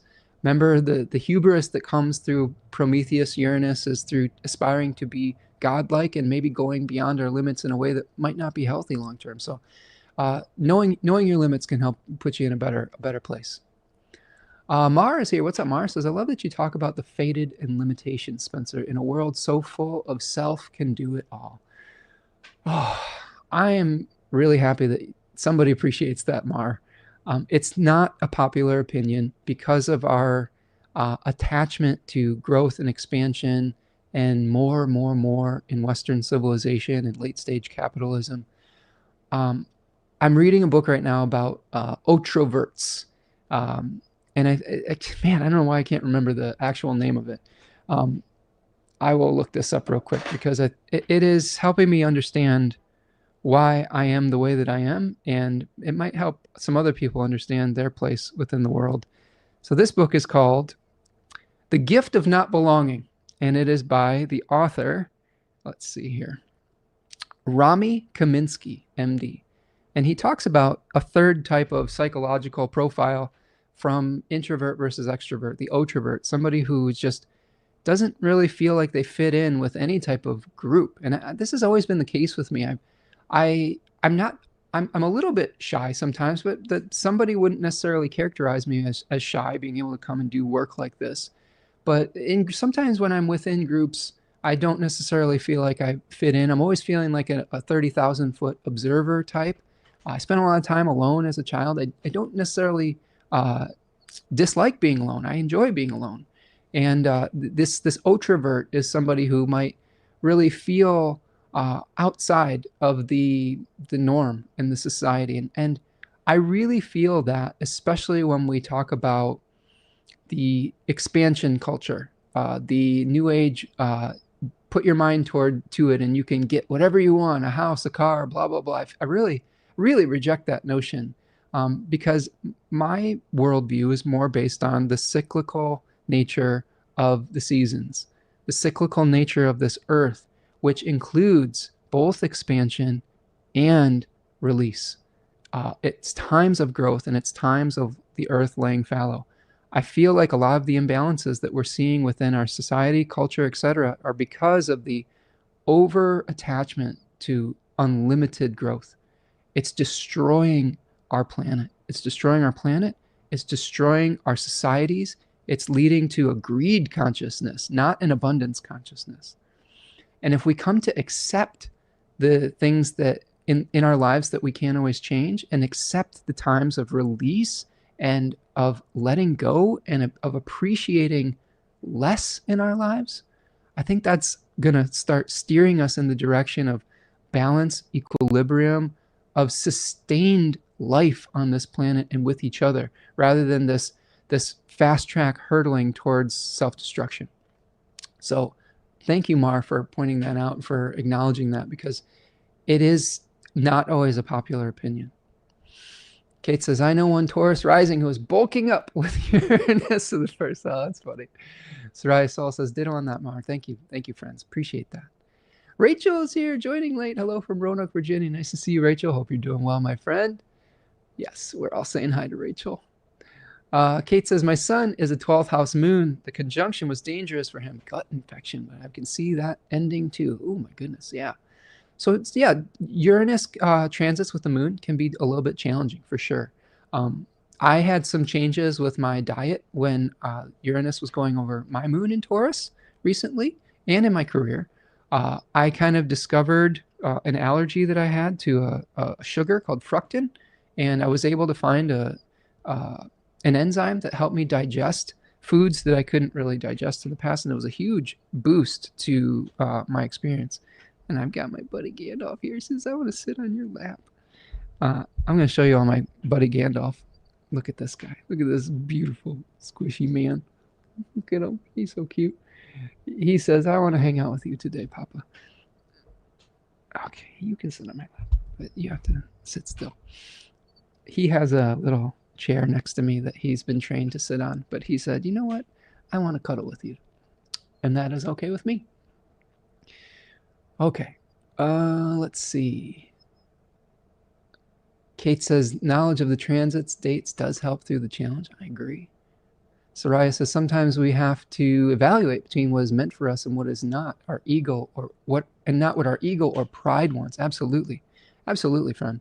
Not an easy thing to do. As a Leo ascendant, there have been a lot of things that my ego and my pride have wanted in this life that I've had to let go of. And I am always amazed at how Spirit is guiding me towards the thing that is right for me rather than the thing that I insist has to happen in my life. Ani says, I think I'm through the worst of it, so I'm feeling optimistic. This shakeup won't require an NDE, so I'm open-minded. Oh, hang in there, friend. Yeah. Kate says, Rami Kaminsky. Yes, that is the author. He is a therapist or a psychotherapist, I think, or psychiatrist that talks about this introvert type of personality. Kate says, tell me about Spencer. You're speaking to the choir. Now I need to research that term of phrase. But Leo rising with the sun in 7th house Aquarius. I was really born in weather that results in the other feeling. Yeah. Well, I was born with the sun in the 12th house there, Kate. So I'm living in the liminal spaces. K-Wow says, same, Spencer, as far as feeling slightly on the outside in group settings. I have a fantastic yet limited one-on-one connections. Yeah, that's something that he points out in the book. Introverts are actually very skilled at one-on-one interactions, and they prefer it. I know that this is true in my life. I have just a few, but very deep relationships. I don't have to be friends with a million people, although this community that we have here, we have friends from all over the world, and I love connecting in this way. But when I'm like in person and big crowds, I sort of feel uncomfortable, and there's just a little bit of disconnect there. And he talks a lot about just not being a joiner. I've never been a joiner. I've always been skeptical of hive mind. We're co-creating here as individuals, not as a hive mind. And I will push back on hive mind at every turn. And I think we need more people that do that. So check that book out. I think there's some interesting insights. K-Wow says, I'm really liking this space so far as I learned in my Hellenistic astrology class. I have literally no one in person to dive into astrology with. Well, K-Wow, I am happy that you're here then, friend. We are diving into the techniques of Hellenistic astrology each week. We're talking about how the transits are playing out in our own personal lives, but also I think we're doing some learning here too. We're trying to teach these techniques through repetition. And it does go a little bit longer than your normal broadcast, but I think it's because we're not only are we conversing with one another, but we're really trying to get to the heart of these techniques. So I appreciate you being here. Yeah, Kitty. Yeah, Gandalf's a good boy. Okay. Any advice on these hard transits? Well, which one in particular, Javier? Let's see. If we've got a number of hard transits, but if you have something specific in mind, I can try to answer that. But I'm going through the chat here, and then we'll kind of get back to it. The idiom draws from the literal meaning of a sermon delivered in church to a congregation that already believes the message being preached, Kate says. Yeah, right. Preaching to the choir, right? The choir, in this context, represents devoted followers who already share the same views and beliefs as the preacher, just in case someone needs that info. Yeah. Javier says, all the information really resonated. Thank you. I appreciate that, friend. Ani says, preaching to the choir. Anytime I hear someone promoting hive mind, I cringe. I prefer to decide for myself to be following suit. Yes, absolutely. Winter Yim is here. What's up, Winter? Nice to see you. Hi, all just joining. Glad to be here. I hope everything's going well with you, Winter. We should have a check-in soon. Hope you're doing well, friend. K-Wow says, glad others can relate. Yeah, I think that this channel and maybe my energy attracts other ultraverts, other people that maybe we don't fit in other places, but we can converse with one another from our own perspective. And it doesn't mean that we're coming here to like preach to each other's choirs. We're just kind of sharing our own individual information and maybe trying to see things from our own individual perspectives. And I think that we try to create space for that here. And I think that that's one of the reasons why people feel comfortable in this space when they might not feel comfortable in other spaces. All right. Steven says, this Sag rising and Sag moon likes freedom. I love it. Yeah, it could be freedom's just another word for nothing left to lose, Steven. So maybe as ultraverts, we don't have anything left to lose. Okay. So the last aspect that we have in Virgo 3 is just the Sun and Mercury both sextiling Jupiter. This is happening on the 12th. Okay, so this is leading up to the transition of the Sun into Virgo 3 on the 12th. So we have both of those planets sextiling Jupiter. So I think that the letting go process that we talked about with the Sun and Mercury, I think it might be a joyful one. I think that if you haven't gone through a good purge in a while, you'd be amazed at how liberating and how good it feels, especially if your stuff or your relationships or a job or a commitment has been weighing you down. These are just burdens that we're carrying around, and it feels so good to let go. The lightness of being, the space that we create in our lives, it really opens up time, space, and energy for gratitude, for appreciation, to be led, for new ideas and new inspirations to come in. So I think with Sun and Mercury sextiling Jupiter on the 12th, that letting go period might be a joyful one. Okay, so now I am going to talk a little bit about the Sun in Virgo 3. So let's bring the Deccan flashcard, Virgo 3, to the stage. And this is a period of time that, I'm just sorry. Ani says, finally, I have a diagnosis. Ultravert? No, Otrovert with an O. I like yours though. Ultravert is awesome. That's probably a new one, a new diagnosis. I'm not introverted. I'm not extroverted. I'm not ultraverted. I am ultraverted. We'll have to figure out what that means. But yes, Kate says I'm an NFJ. Yeah, I'm an INFP. I think is my whatever Myers-Briggs, I guess you could say. Kate says ultraverts activate. That's what it reminds me of. That's funny. All right, let's focus. Sun in Virgo 3, the 12th of September through the 22nd. This decan is the end of a material process. This is associated with the 10 of Pentacles. And here we're seeing an older figure that is sitting amongst maybe family and friends with his pets. You know, he's got 2 dogs there in that card. The Book of Tea and the Book of Thoth call it the Lord of Wealth. You know, this does often speak to a decan that's associated with an accumulation of wealth. Austin Coppock has a different name for it, though. He calls it the sarcophagus. That's interesting because the sarcophagus is associated with death, but also preservation of things after death, like a Egyptian pharaoh that is entombed and being sent into the afterlife with his most prized possessions that will help him on his journey. So this decan is often associated with both order and entropy, preservation of things, and returning things towards the earth or to the earth. We are concerned with passing on the legacy. We don't want to hold on to it for ourselves. We want to enclose things into matter so that we can pass it on and keep it from decaying. So heirlooms, wisdom can be passed on. This also helps us to discard old forms. One of the things that's important with this decan, and I've had some tough lessons with this one, especially having Saturn and Mars, both malefic planets, in this decan, in the second house. It's coming to terms with the corruptibility of matter, coming to terms with the fact that not everything lasts forever. In fact, nothing lasts forever, right? At least on the material plane. So I've had this lesson through items that have fallen into disrepair and decay. I've had this happen with people's bodies, with coming to terms with my own mortality at times and my own aging process.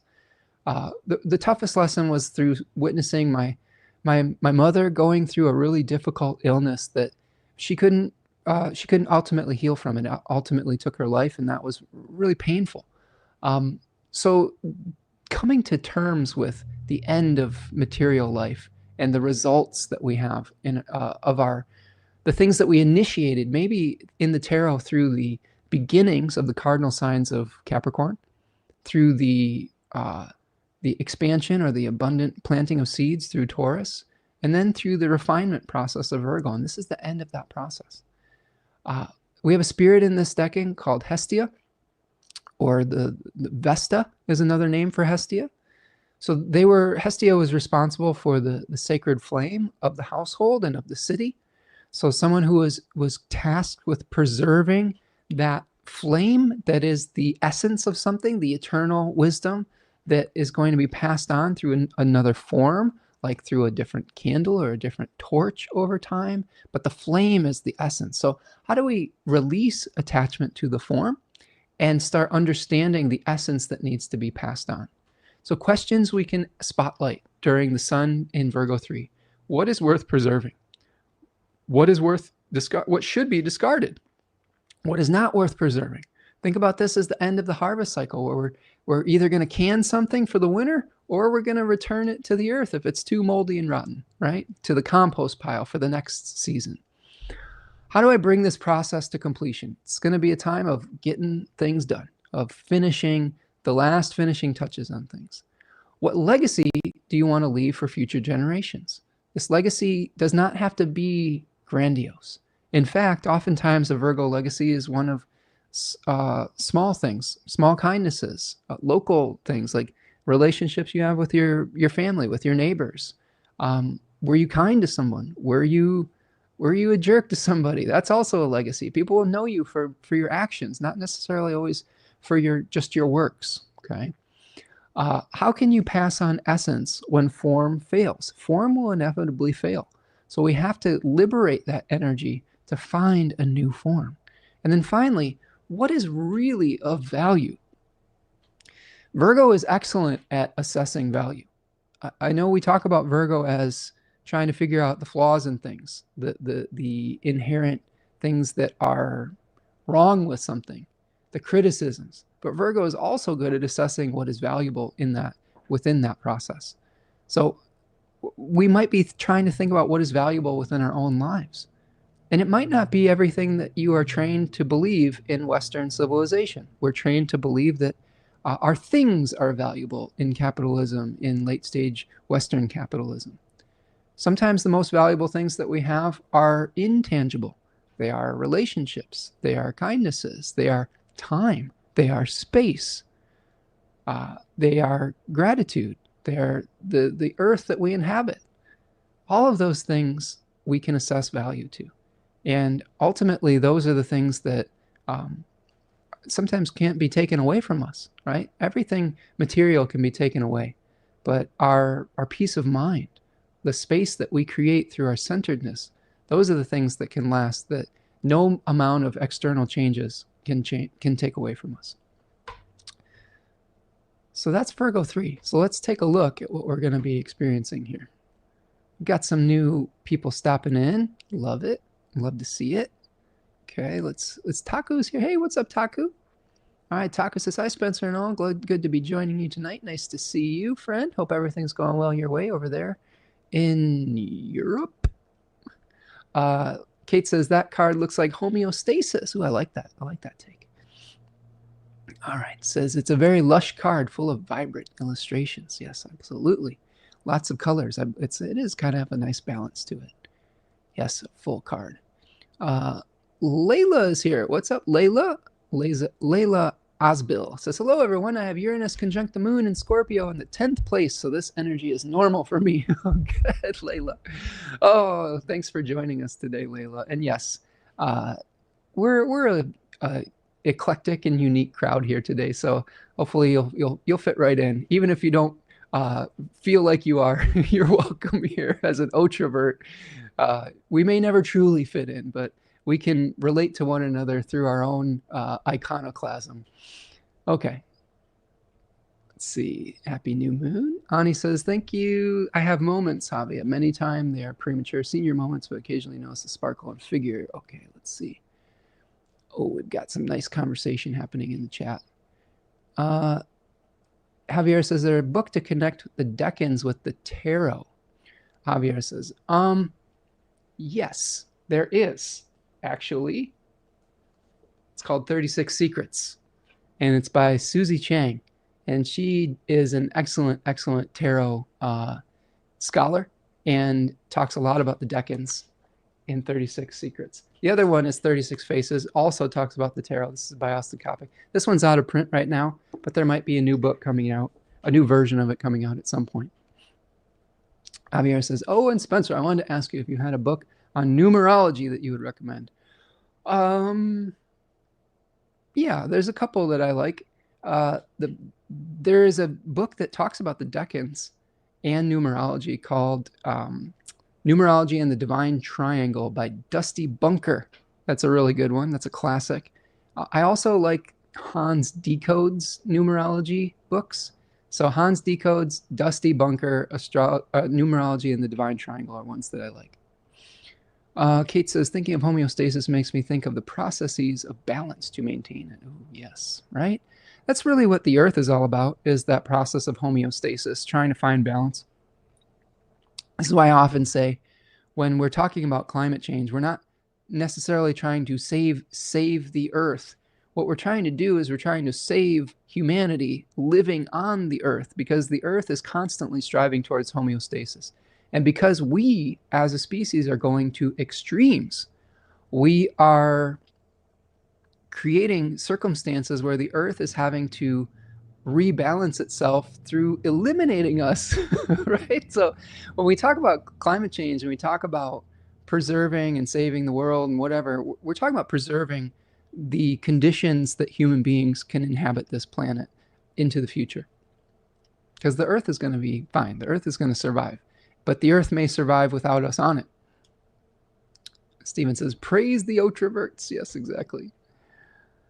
Kate says, I'm waiting for Spencer's book, and I'll refuse Austin's cool book until I manifest this. Well, I appreciate that. That's an honor, Kate. I think that this is a seed that's been planted. My daughter was like giving me advice the other day, which is fine. She's been giving me a lot of good advice lately about social media and stuff. She's like, you should write a book, Papa. I'm like, oh, I've been thinking about it. So maybe I need to create some space in my life to write a book. I think there's a lot of different types of books floating around in my brain. So thanks for keep bugging me about it. I think it's something that I've always wanted to do. I told my dad when I was 11 years old I was going to write a book on philosophy. I knew that was something I wanted to do at a very young age. So maybe it will come about in my 40s. Okay, let's see. Sarai Soul says, was in the other room listening over the TV. Please type those last two books, 36 something, author and name. 36 Faces, 36 Secrets are both the Decan books that I like. Layla says, but the outcast energy is very prominent in my life, even within my own family. I believe it, especially with Uranus in the 10th. Javier says, I love the references. I can ask you for book references. I really appreciate all your wisdom. After much internal debate, I think I'm ready to work with a teacher. Oh, Javier, I'd love to work with you, friend. Yeah, you can reach out for either private one-on-one tutoring, or I'm going to be having a new Deccan walk that's going to be launching in October. I'm probably going to be able to be signed up for in the beginning of September. So keep your eyes peeled for that. Make sure you sign up for the email list to know when that's going to be going and launching. But that's an opportunity to work with a group of people, usually a fairly small group, where we are going to take a journey through an entire year working through the decans. We're going to be talking about our shared experiences, looking at each other's charts, talking about astrology, especially through the language of the decans, every other week for 24 weeks. So it's been a really awesome experience. This will be my 3rd year doing the Decan walk. But yeah, if you want to reach out for private tutoring too, I'm available for that as well. Kate says, your daughter is right. She's got some good ideas. Taku says, write a book, Spencer. I would buy it. Well, I love all these votes. I might have to do a fundraiser or something though to carve out the time, but we'll see. We'll see. Yes, that would be wonderful. I would pre-buy it. Well, there you go. Maybe I could do a pre-sale with like a Kickstarter or something like that. Layla says, I have the sun at 5 degrees Virgo and Venus at 6 to Virgo, and my 8th place and my vertex is at 4 Virgo. My goodness, you're going to be lit up this month by the astrology of the month, Layla. Ani says, 36 Faces by Copic is out of print. 36 Secrets by T. Susan Chang. Yep. Ooh, good. Soraya Soul says, thank you. My dog barked right when he read my comment. Conspiracy. maybe just synchronicity, right? All right. So let's talk about some of the things going on within the within the Virgo 3 solar period. So the first thing that's coming up, let's bring our chart back up. So the first experience that we're going to have in Virgo 3 on the 13th is a Mercury cazimi. And this is happening, I know it says 21 degrees on the screen, but it's actually happening around the late 20 degrees of Virgo on the 13th. And this is a renewal of Mercury in the heart of the sun. Mercury is moving very fast when it is direct in its cazimi moment. So Mercury speeding through Virgo. It is getting a new download from Olympus when it is direct. When Mercury is retrograde cazimi of the sun, one of my favorite mercurial authors, Gary Caton, talks about maybe going into your past, into the underworld, in your own intuition for something that is shining a light on, that the sun is shining a light on. When Mercury is conjoining the sun direct, it is like Mercury or Hermes is visiting Olympus, visiting Zeus, visiting all of the gods, and there may be something from an outside source that is shining light on what you need to do next. And the themes associated with this are associated with that legacy energy that we were talking about, like bringing something to completion and passing it on. This Mercury cazimi is very close to a fixed star called Denebola, which is in the constellation of Leo, but in the tropical zodiac sign of Virgo. Denebola is a fixed star associated with living an unorthodox life, like we've been talking about, with maybe being ultraverts, with maybe being a rebel on some sort, something where we are experiencing living outside the norm, living on the fringe of society. So nonconformity. This is the nonconformist energy of the ultravert with the Mercury cazimi on Denebola. Being your own authority figure rather than surrendering to an external authority. This is another thing that the Rami talks a lot about in his book about ultraverts, is they are very resistant of authority figures. And I will say, as a young person, I question authority with every inch and ounce of my being. This is why in the very few times that my religious grandparents sent me to Sunday school, they were like, you can keep this kid. He's asking too many questions. And then, with my teachers in school, I would always ask really, really, I think, difficult questions for them to answer. And sometimes that was frustrating for the adults. And Luckily, my father and my mother were encouraging of asking those questions. I've seen other people in situations where the parents or grandparents discouraged kids from asking questions because it challenged their authority, and that's always something that's really rubbed me the wrong way. I think that uh, it's always, I think, good for kids to start asking questions so they can learn about their worlds. And when we challenge authority figures, then I think we can hold authority figures accountable and ultimately be our own authority on some level. So this is our Mercury Cazimi. Checking in with you here in the chat. Oh, we got some nice comments here. Kate says, one time I went outside at sunrise for Mercury Cazimi and a blue heron flew over me and landed in the water and stayed for an hour and flew back over. Ooh, that's cool. I love herons. Herons represent being able to stand on our own two legs, even if they're thin pillars. They are kind of animals that represent being able to do our own thing and not necessarily submit to the expectations of society. They're very patient hunters as well. So patience is one of the things associated with them. Oh yes, that is a good story. Hi, Layla. K-Wow says, so funny you made folks uncomfortable at church and Bible school. You know, I remember one memory quite vividly. My grandparents were Presbyterian, and they weren't like super, they didn't force any religion on me or anything like that, but I would go to like I think one year I went to like a vacation Bible school type of thing. My dad wasn't a real religious, practicing Orthodox type of person. His rule was treat others the way that you want to be treated, golden rule. And my mom wasn't someone who attended church very regularly either. But I do remember early high school, I went to like a youth group at a church or something like that, just to kind of meet people in a new area. I just moved, and I think someone suggested I go meet some people, and a lot of people were talking about heaven and hell. Like, and they had sent a questionnaire around that was like, do you believe that if someone hasn't read the teachings of Jesus that they're going to go to hell? Like, and 99% of the people there were like, yes, if they don't take Jesus into their hearts or whatever it is, they're going to hell. And I was like, what the hell are you, what? In my mind, I'm like, what the hell are they talking about?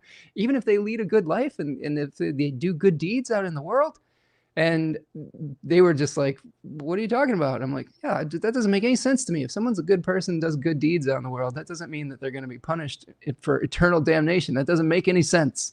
So needless to say, I wasn't really welcome back after that, but so it goes. Hey, hashtag ultravert life. Let's see. Did I miss something? Did I miss a comment? Trying so hard not to have fear. I lost my son on May of 22nd, 2024. Oh, Layla, I'm so sorry. And I am still trying so hard to get through that. I don't know if I can handle any more loss. Oh, hang in there, Layla. That's a tough one. I'm so sorry to hear that. That is a difficult one, right? That's going to take some time to begin to heal from. But one day at a time. I can only imagine losing a child. I hope not to, but I've lost my mom in the last few years, and that was really challenging. And the pain never goes away. It just we just learn to relate to it a little bit differently. So sorry to hear that, friend. Yeah, Kate says, I can't even imagine, Layla. I'm tremendously sorry you're facing such grief. Layla says, I love it here. Your channel is one of my favorites. Ooh, I'm happy that you're here, though. Happy that you're finding some peace and maybe a sense of comfort within the community that we have here. Even though we might not be joiners in a traditional sense, it is nice to talk to people that maybe understand us a little bit. K-Wow says, my family made people uncomfortable at church because my dad was an Amway sales rep for some years. He tried to get everyone into the MLM every Sunday. Oh boy.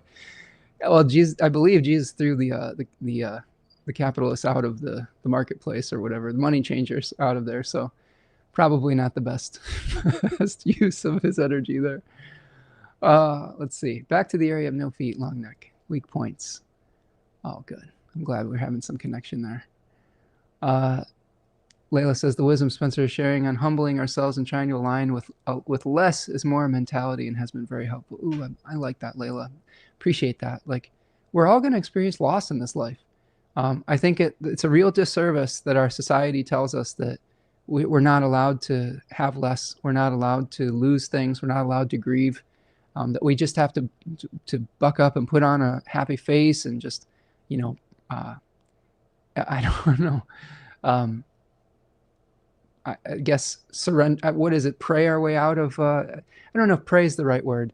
Prayer does necessitate some kind of surrender.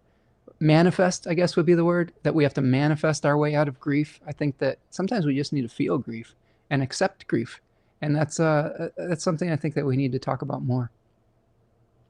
Yeah, I'm glad you are here too. Everyone has given some nice kindness to Layla today. Ani says, ultravert life will replace 12th house life from now on. Feels less oppressive, like I have a choice. Ani, here's the thing that I love about that book.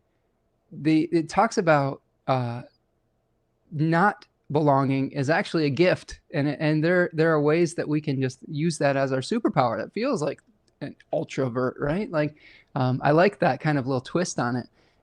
Sometimes 12th house life can feel very lonely, but there are benefits to that too. So I think being able to reframe some of these things from our perspective is really important.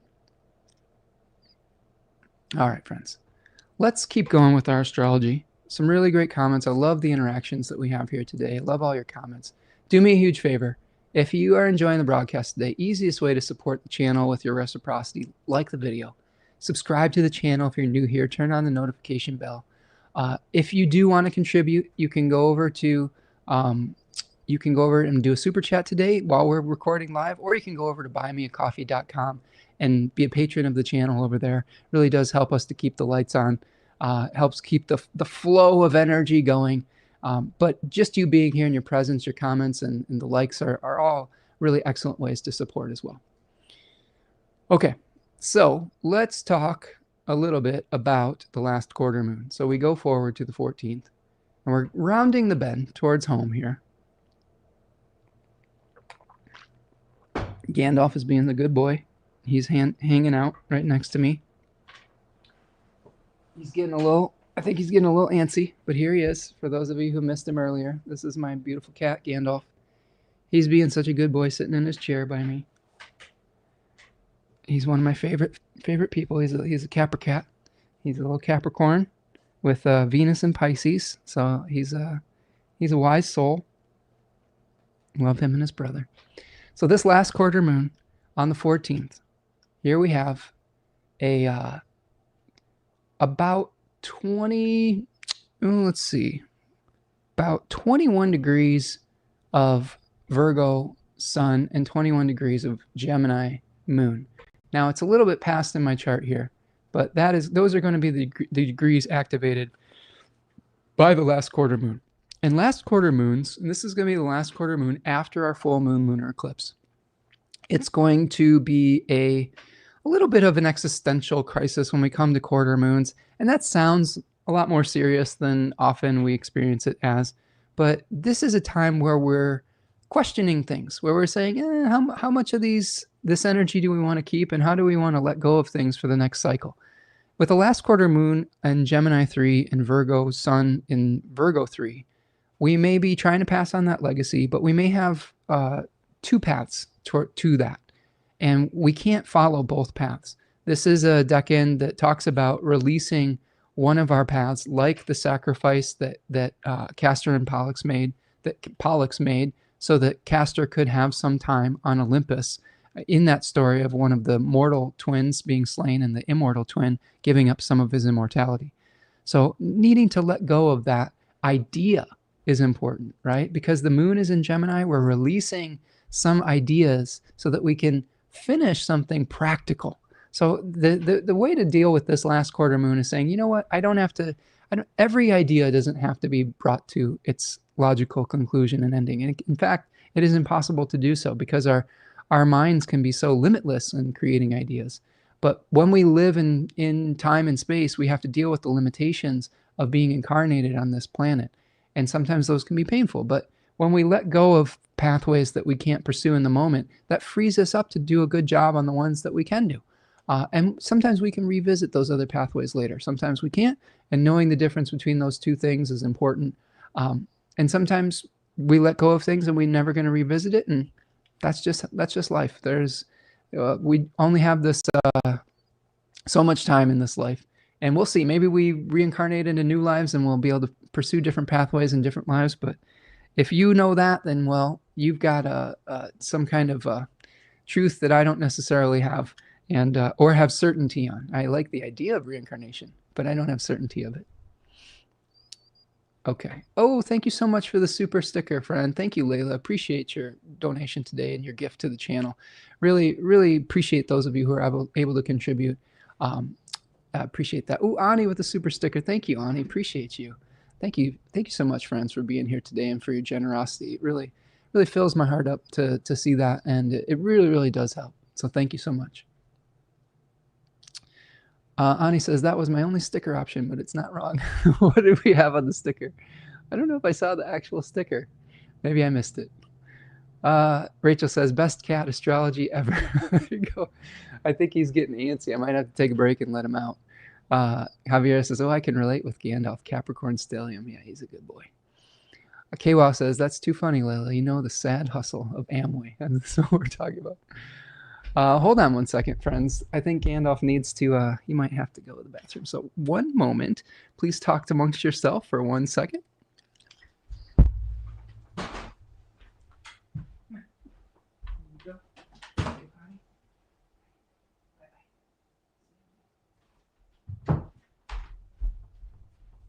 And we're back. When you do a live stream with your cat and you got the door closed to the office, sometimes you got to get up and let the cat out. So we'll get to let the cat out of the bag. We don't want to have an accident during the live stream. Or sometimes if they get too antsy, they'll start exploring in areas that will potentially end the live stream by disconnecting the internet. Usually that's one of the reasons I don't allow them in the room while I'm broadcasting, because they have been known to unplug the router. But today, he was a good boy. Okay. Kate says, I recently watched a neuroscientist talk about the brain and grief. I'm not sure that's even helpful, but it's on Diary of a CEO channel, Dr. Tara Swart. That's a good resource. Thank you for that, Kate. Javier says, love me some cat astrology, Rachel. Absolutely. Hashtag ultravert, says Ani. Layla says, me too. I agree. We can learn so much from children. Absolutely. I agree. All these noobs, Kate says. All right. Yep. Let me out. Like, there you go. Javier says. Kate says he left the classroom unattended. That's right. Okay.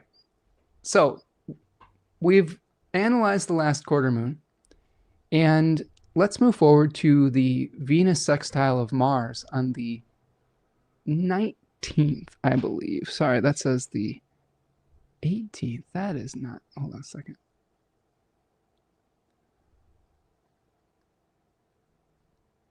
So that's here. I'm going to change that because that should say it just didn't change. Sometimes I will reuse some of the resources from a previous broadcast. And here I didn't update that date. So there we go. So this is the 15th of September. And this is interesting. Usually we wouldn't spend a lot of time on like a smaller aspect like a sextile. But Venus sextiling Mars in this case is interesting and important, okay, because it is setting up a benefic enclosure of Mars. So look at what we've got here. So here we're having Venus on one side, okay, of Mars, and Jupiter casting its ray on the other side without other planets breaking up those rays that they're casting. So this is fascinating to me because we generally talk a lot about malefic enclosures where Saturn and Mars are casting their rays on either side or on a bodily conjunction of a planet. And we talk about the painful experiences of that. Well, we should bring some balance to the force and talk about this benefic enclosure of Mars, where we may be feeling some challenges around equilibrium with Mars in the last 10 degrees of Libra, maybe having some challenges like finding the right balance of things, of keeping all the plates spinning. Well, these two benefic planets are going to be helping. Venus is going to be helping from the final degrees of Leo, helping us to have courage to be able to restore some equilibrium, to fight for peace, to fight for balance, to fight for justice. It's going to help us to feel attracted to that energy of having our backs against the wall and being able to dig deep for the kind of overcoming energy that we might need. Jupiter is going to be making a square, but it's an overcoming square. Okay, it's said to be on the 10th in Hellenistic astrology, which is oftentimes a positive aspect. Jupiter is going to be bringing us an experience of abundance, right? An experience of understanding what we need to do with the excesses in our lives to be able to bring equilibrium to scarcities, right?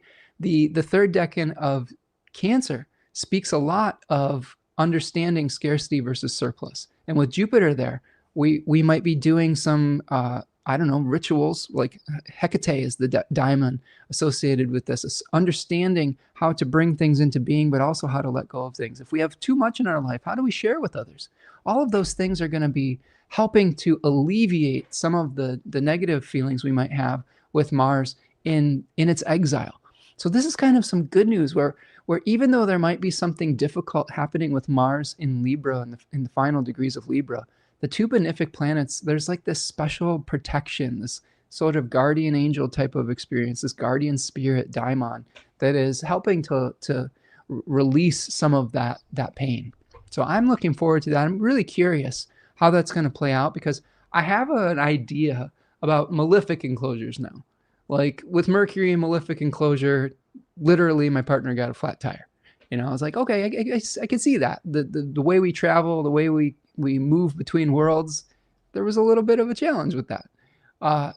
And the Jupiter ones, like maybe there's some experiences going on where we're having difficulty connecting with hope and expansion. But here, alleviating the challenges of Mars, that should be very instructive, okay? So pay attention between the 15th of September and the 19th of September, where it might be a time where you're kind of getting some relief from some of the martial challenges of Mars being in Libra. Now, it's going to end when Venus moves into Virgo. So that'll be a little bit of a shift, because we're not going to get that protection anymore, and Venus is going to be in its fall. So it might be short-lived, but let's take the good while we can get it. All right. A lot of comments coming in on that. Oh my gosh, Painted Turtle's stopping in. Wow, we got some really nice. Kate says, I have a rabbit, Spencer. I get it. He enjoys snacking on chargers and internet cables. Oh my God. Oh man, I can only imagine. I don't have a rabbit named Spencer, for the record. You shouldn't have a rabbit named Spencer. I'd be honored. Layla says, thank you, Spencer. I appreciate you so much. I'm so sorry to hear about your mom. One day at a time is all that we can do, but the less is mentality. The less is mentality is so relevant. We need to remember that life is short. Absolutely. I will say this, Layla. I don't have a solid idea about what happens when we pass on. I have some foggy ones. I have a lot of mythology and stories and spiritual teachers that are trying to guide us at what might happen potentially when we pass on.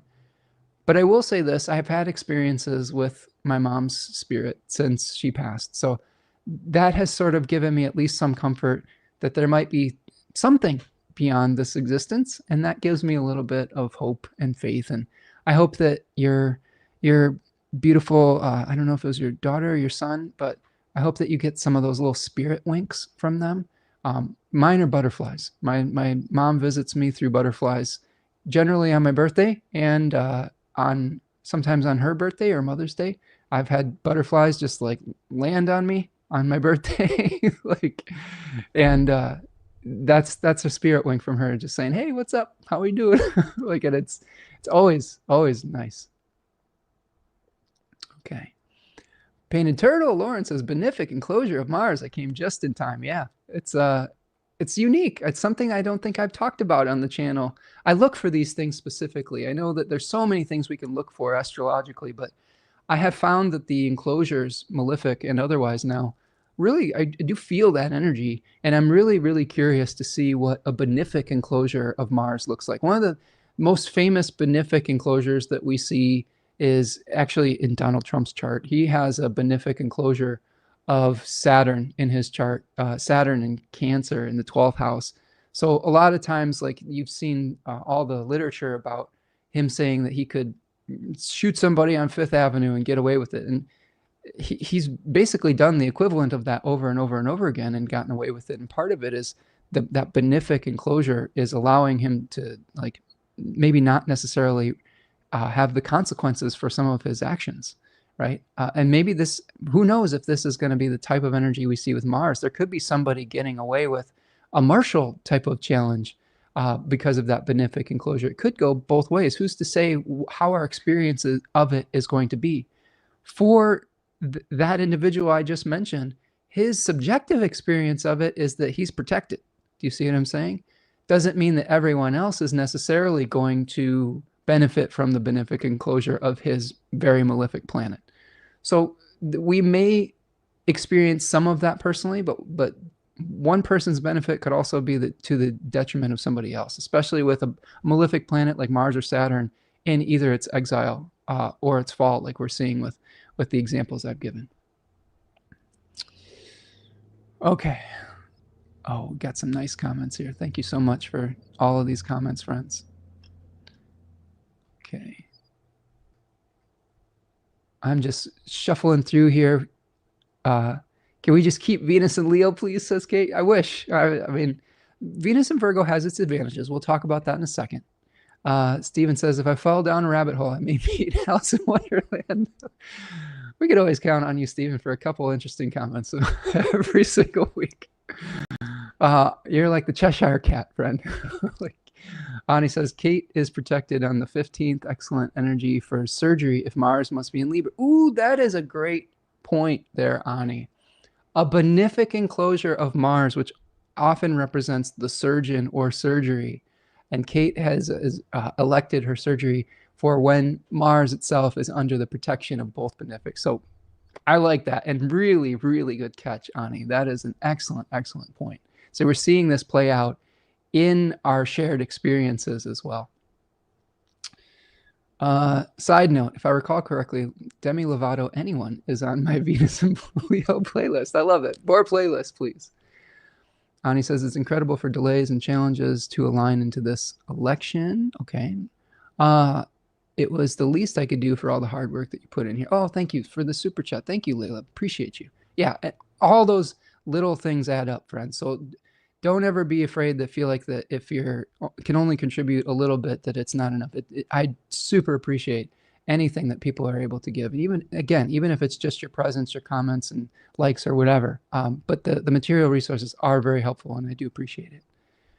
Ani says, benefic enclosure might be like a bodyguard, especially with the moon in Cancer. Ooh, I like that. Yeah. Layla says, I'm sorry, everyone, but I just realized I'm behind in the video, so my comments were not on time. I apologize. No worries. We have a delay in the chat here. I think it's like a 20-second delay, so sometimes I'm behind in the chat. Pain Turtle says that benefic enclosure of Saturn with Venus and Jupiter prize speaks also to a sister as an attorney or judge. Yeah, in reference to like Trump's chart, probably does for sure. Ani says Kate doesn't need luck; she has the cosmos on her side. Well, hopefully she'll have our prayers and well wishes with her, and sending you love, Kate, and hope everything goes well with you in that date. Okay, let's wrap it up here with a few more things. So we've talked about the Venus sextile Mars, beginning of benefic enclosure. Again, that goes to the 19th. In the middle of that, on the 17th, Mercury is going to oppose Saturn. So we might need those benefic enclosures to get us through a Mercury-Saturn opposition. So this could be where communications, are a little bit tense. Or it might be difficult to do some commerce. We might need to surrender to a process. We might need to accept our limitations, like we've been talking a lot about that today. We might need to understand that there may be a blockage in one part of our life, but there might be things that are moving quickly in another part. All sorts of different ways we can unpack that. But this might be some feelings of a little bit of depressed feelings. Mercury-Saturn oppositions can make us feel a little bit low, a little bit Saturnine, I guess. We may be understanding the passage of time. We may be trying to preserve something against entropy and decay, but might have difficulty doing so. That was, again, one of the lessons that I really learned with my mother around that period of time, is when she was going through her health challenges. There was nothing I could do to help except for just be present. And that was really painful. It really humbles you, because a lot of times in these, again, we're not going to try to take too much of a crap on New Age wisdom, but in a lot of these New Age circles, they tell you that you can change your fate just by meditating enough or putting your mind to it. And I have not found that to be the case in a lot of life. You can change little things here and there. And your perspective on your experiences is really important, on your subjective experience of it. But there are things in your life that you are not going to be able to avoid. No matter how many smoothies you drink, no matter how many meditations you do, how many miles you walk or run, there are certain things that are fated. And that's okay. That's what part of being a human being is, being able to flow with some of the ups and downs of life. Let's look at the 18th here. And here we have Mercury transiting into Libra. So this is Mercury moving into Libra, moving out of Virgo. So let's make that blue. I like blue for Libra for some reason. And now we change hosts, right? So Mercury is not necessarily in its own domicile or exaltation anymore. It's in the domicile of Venus. And for a few precious hours, it will be able to witness its host Venus in Leo. But then Venus will move into Virgo the next day. Before that happens, Mercury, fresh off of its opposition with Saturn, is going to make an opposition with Neptune. So here is the Mercury-Neptune opposition. A little confusing, maybe. When Mercury moves into Libra, we may be asking a lot of questions about what is fair and what isn't. This is a decan where we start to become aware of injustices and imbalances. I think we may be trying to understand how to work with others versus our own independence. There may be some confusion with that. And I think we need to have clarifying conversations about what we need to do as individuals and how we need to work as partners with other people.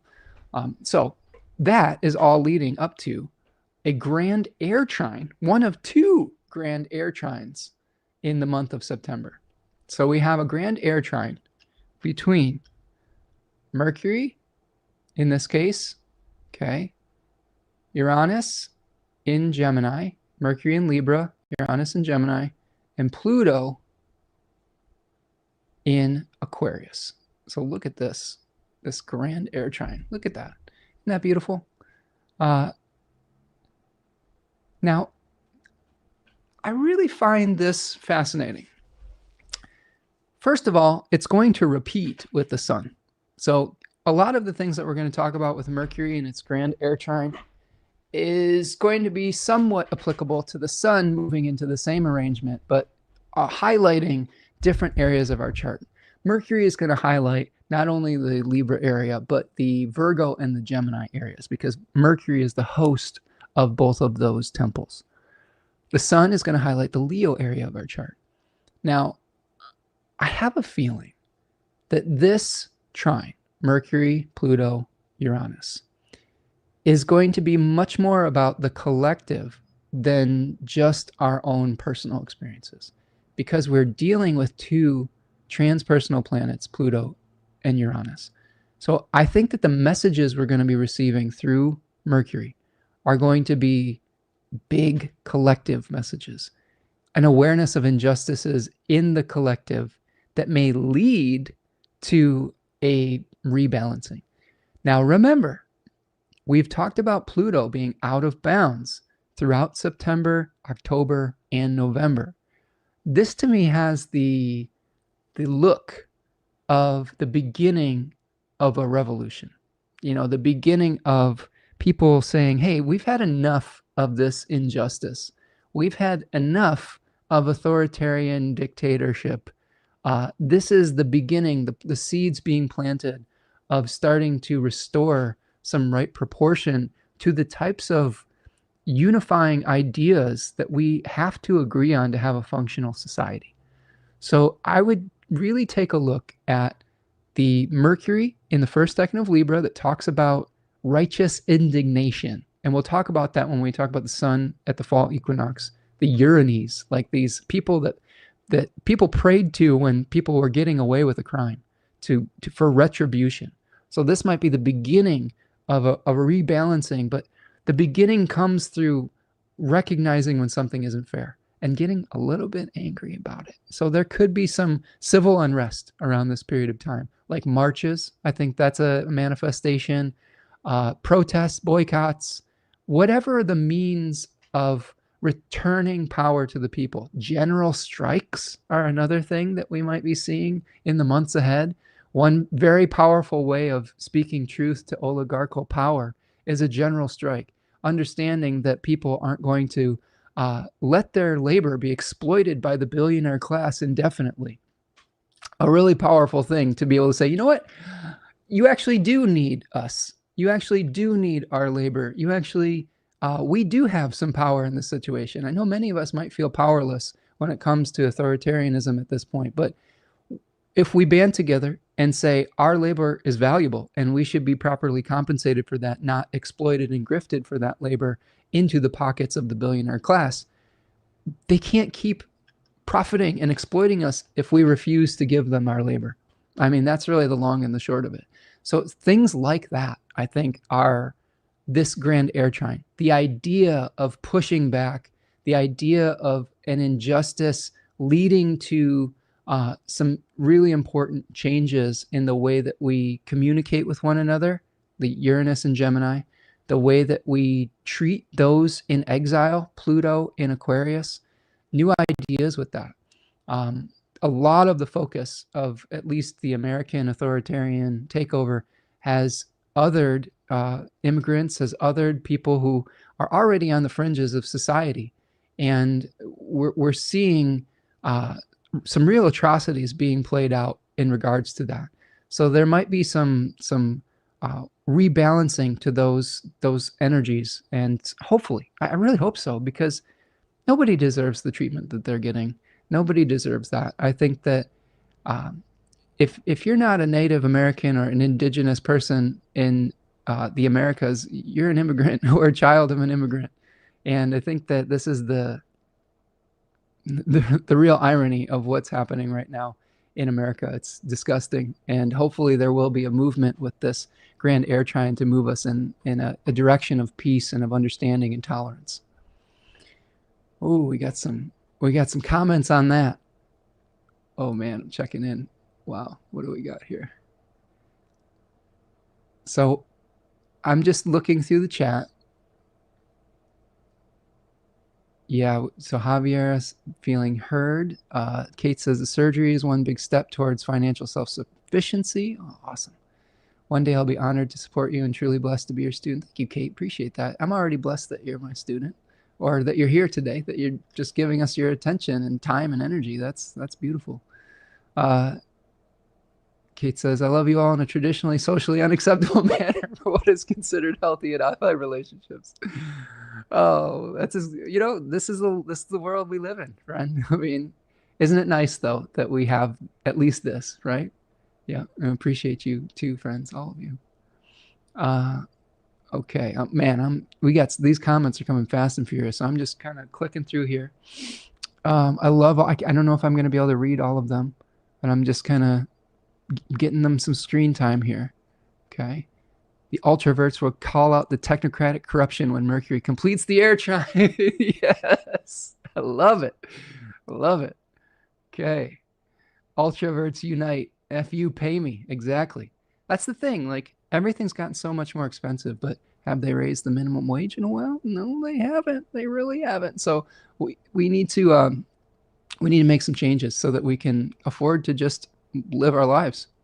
Layla says, I'm excited for these changes. Me too. Ooh, the air trine is us uniting. Ooh, I love it. Let's bring it. Interesting going into school season, right? Rachel Fletcher says, the power of labor movements has too long been underestimated. I hear you. Just getting, the intuition just said, this is like strike energy. You know, this is like the power returning to the people saying, hey, this is an injustice. We're going to band together through a shared ideal and make some changes. Javier says, in Uranus and Gemini retrograde right now. Absolutely. Uranus unions are going to make a comeback. I hope so. Unions have really improved the quality of life for a lot of workers in this country over the last number of decades. Yeah. Definitely be watching the local and national school systems. Right.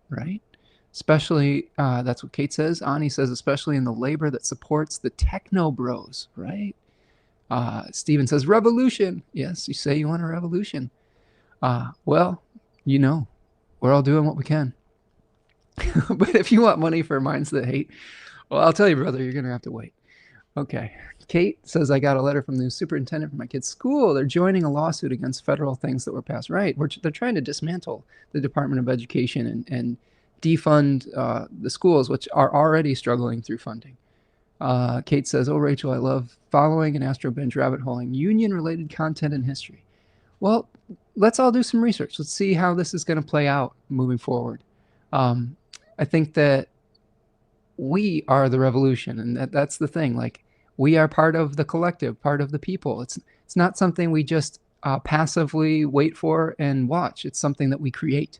It's something that we unify together to create harmony, justice, and peace, and to push back on those that seek to take it from people. Okay, wow, says such a good song. It is a good song. I agree. Revolution by the Beatles. I'm glad someone caught that. We'll slip in some song lyrics here and there. Now, the other thing that's happening on this day is we have Venus moving into Virgo. So there's Venus in Virgo, okay? That's the end of the benefic enclosure of Mars. The gloves are off, so to speak. I find that's kind of interesting. It says, hey, we're not going to sugarcoat this anymore. Gloves are off. Mars is about to move into Scorpio and square Pluto. Okay, so think about that for a second. Mars in its own domicile of Scorpio squaring Pluto in Aquarius, the sign that a lot of people often associate with revolution, rebellion, etc. So Venus moving into Virgo, you know, the ability to create balance, equilibrium, peace is difficult. We may have some difficulty doing so. And part of that, it's all a tapestry. When we look at all these different elements coming together, this is the way that we contextualize multiple placements. We're creating a narrative. We're creating a story. It may not be the exact story that plays out in that manner, but we're utilizing our intuition. We're utilizing our creativity to see what possibilities there could be to play out. This is how you do astrology well. You see a wave of possibilities, and then reality is going to snap one of them into existence, and we're going to be in that particular timeline. So what possibilities are we going to snap into existence here? So that's Venus moving into Virgo. Be careful about being too critical of people, especially in relationships. Be careful of focusing too much on the details. That's one of the challenges of Venus in this sign. Be really careful when you get Venus going into the third decan of Virgo. My favorite story with that is the saw palmetto oil turmeric hair oil that I tried to concoct during a Venus in its exile attempt to stop my hair from falling out. And staining everything yellow, and it was just disgusting. I did it for like one day and I was like, this isn't worth it.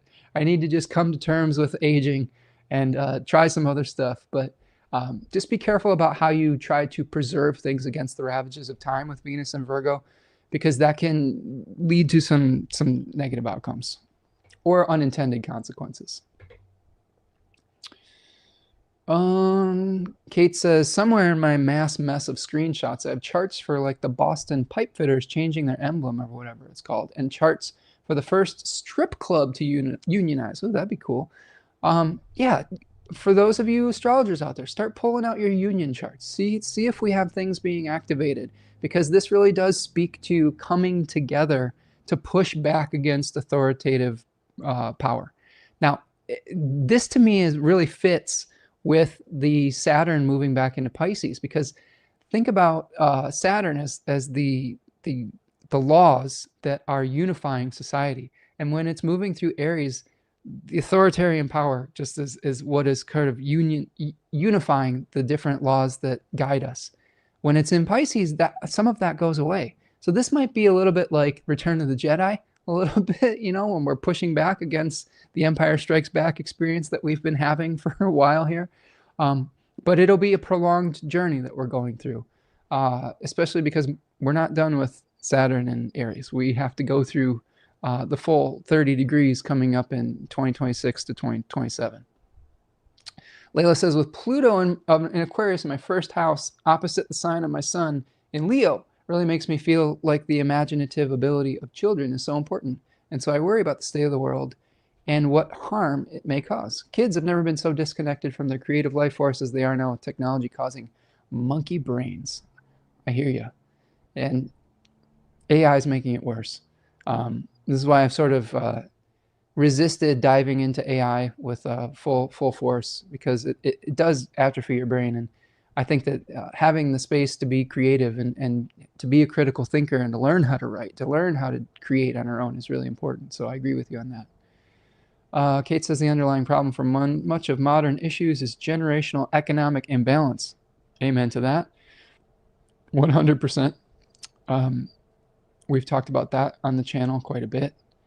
KWOW says, Kate diving deep on the random stuff that is probably a really great way to learn astrology.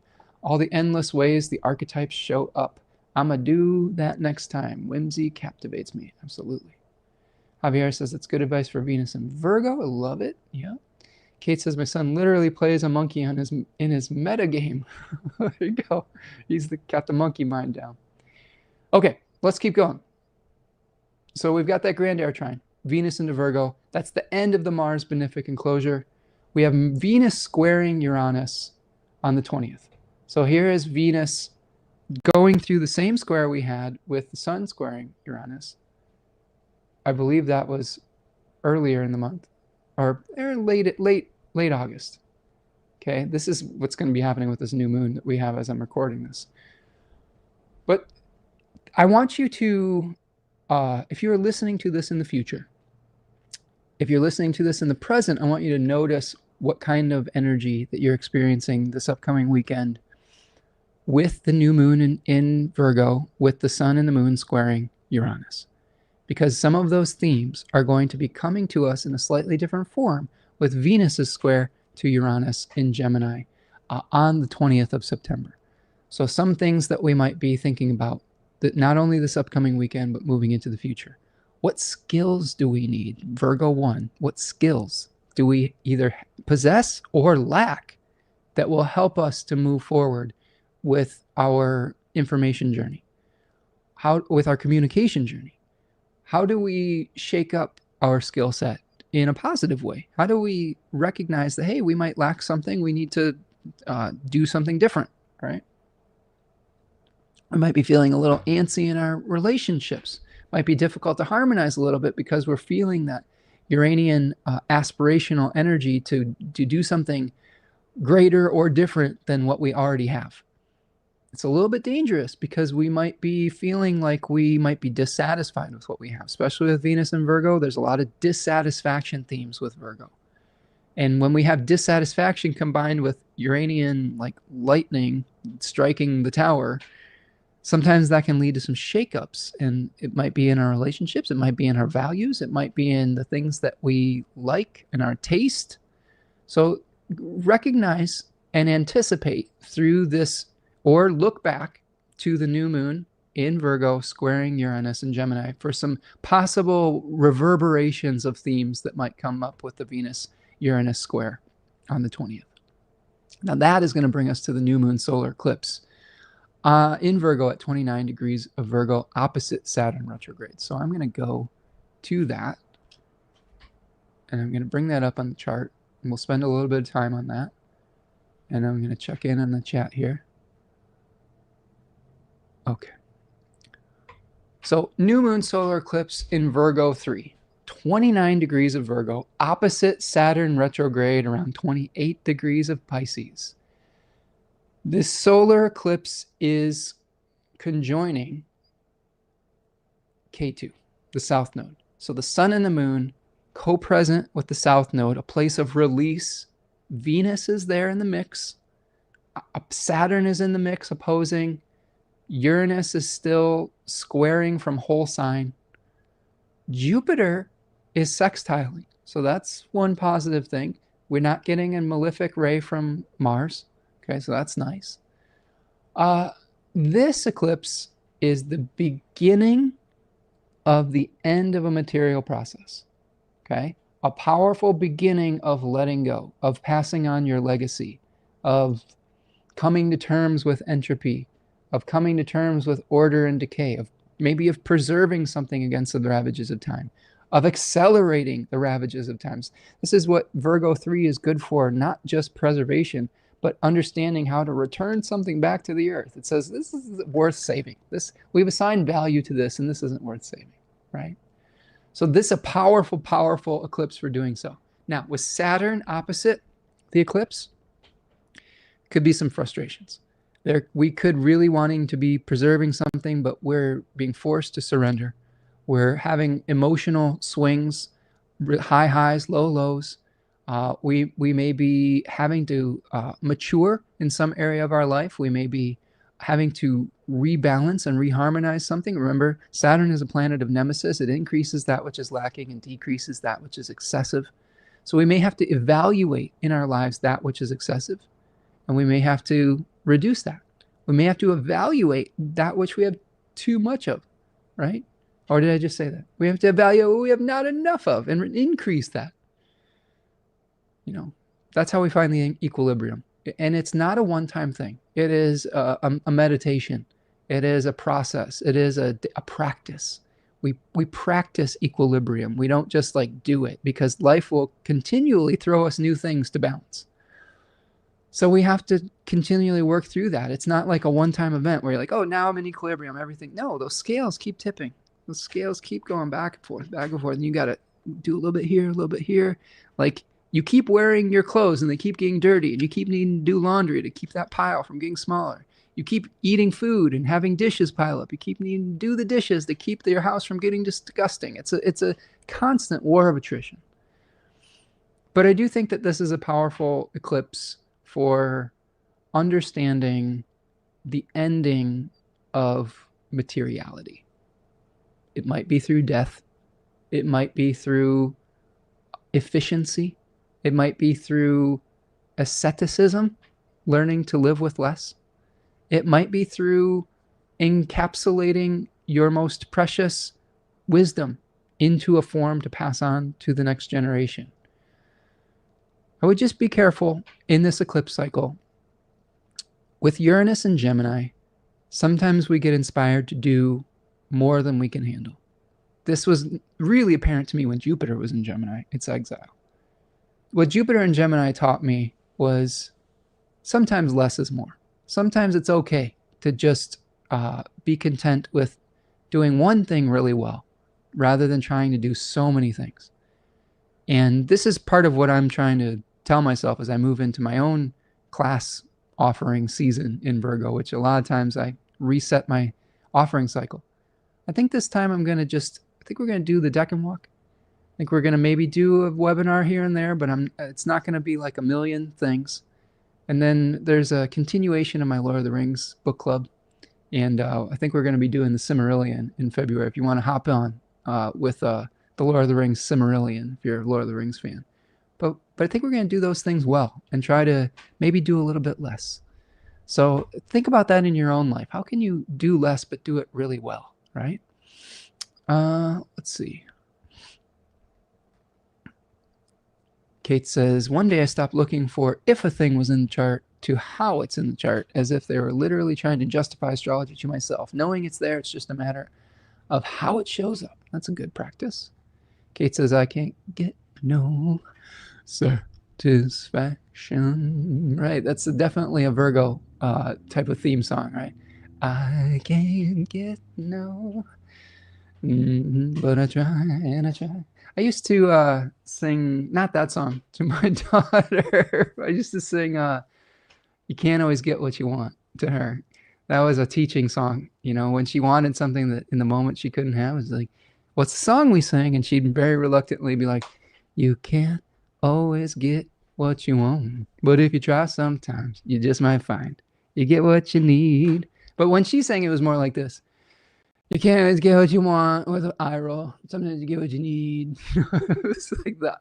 But Dad, come on. Kate says, I've been trying to research this eclipse, but got COVID, so thought it was an omen to stop. You know, sometimes we have to listen to our bodies, right? Layla says, maybe that was an omen that the universe was supporting your intention by giving you time at home. Another manifestation, possibly. Okay.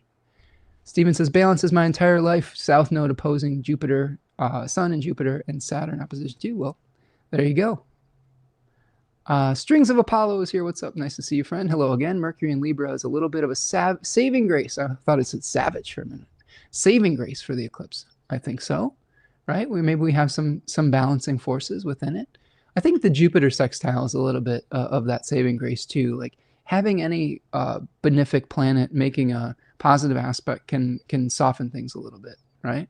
Thank Goddess, Layla says. I want to do the decanting walk. You should join up with us, Layla. We're going to be probably starting first or second week of October. So keep your eyes peeled for that, friends. Decan walk. We meet up every other Monday for an entire year. Share our stories, share our charts, learn through the specific language of the decans. There's a whole webinar series that you get as part of the purchase of the webinar, part of the purchase of the Decan walk, that has Decan flashcards, that has all 12 webinars, 3 or 4 hours a piece for those webinars.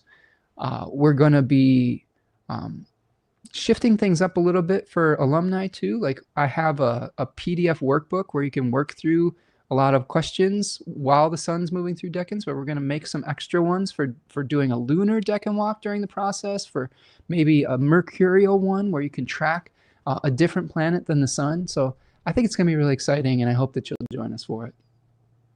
There's also payment plans available if the cost is prohibitive for a one-time thing. String says, even with Venus in detriment, just trying to find the silver lining. Absolutely. No shame in that, friend. Ani says, the eclipse opposing Saturn is the beginning of the end of an era, letting go of distracting potentials to bring about something purposeful and lasting. I like that. I like that. It's a good observation. K-Wow says, we're huge Lord of the Rings here. My hubby even more so. He was listening to the Silmarillion a couple years ago. You should join us, K-Wow. You and your husband should join us. We've got an awesome group. Rachel's there. My good friend Carl. Call him Uncle Carl. He's an amazing fountain of knowledge for Lord of the Rings. Rachel's a super fan. We've got my friend Susanna. It's awesome. We've been going through the Lord of the Rings for the last year. We're about to start the Return of the King. I mean, I guess if you want to do the Return of the King with us, friends, maybe we could open up a spot if you want to hop on the bandwagon. But the Silmarillion we're going to be doing in February. But send me an email if somebody's interested in hopping in with us.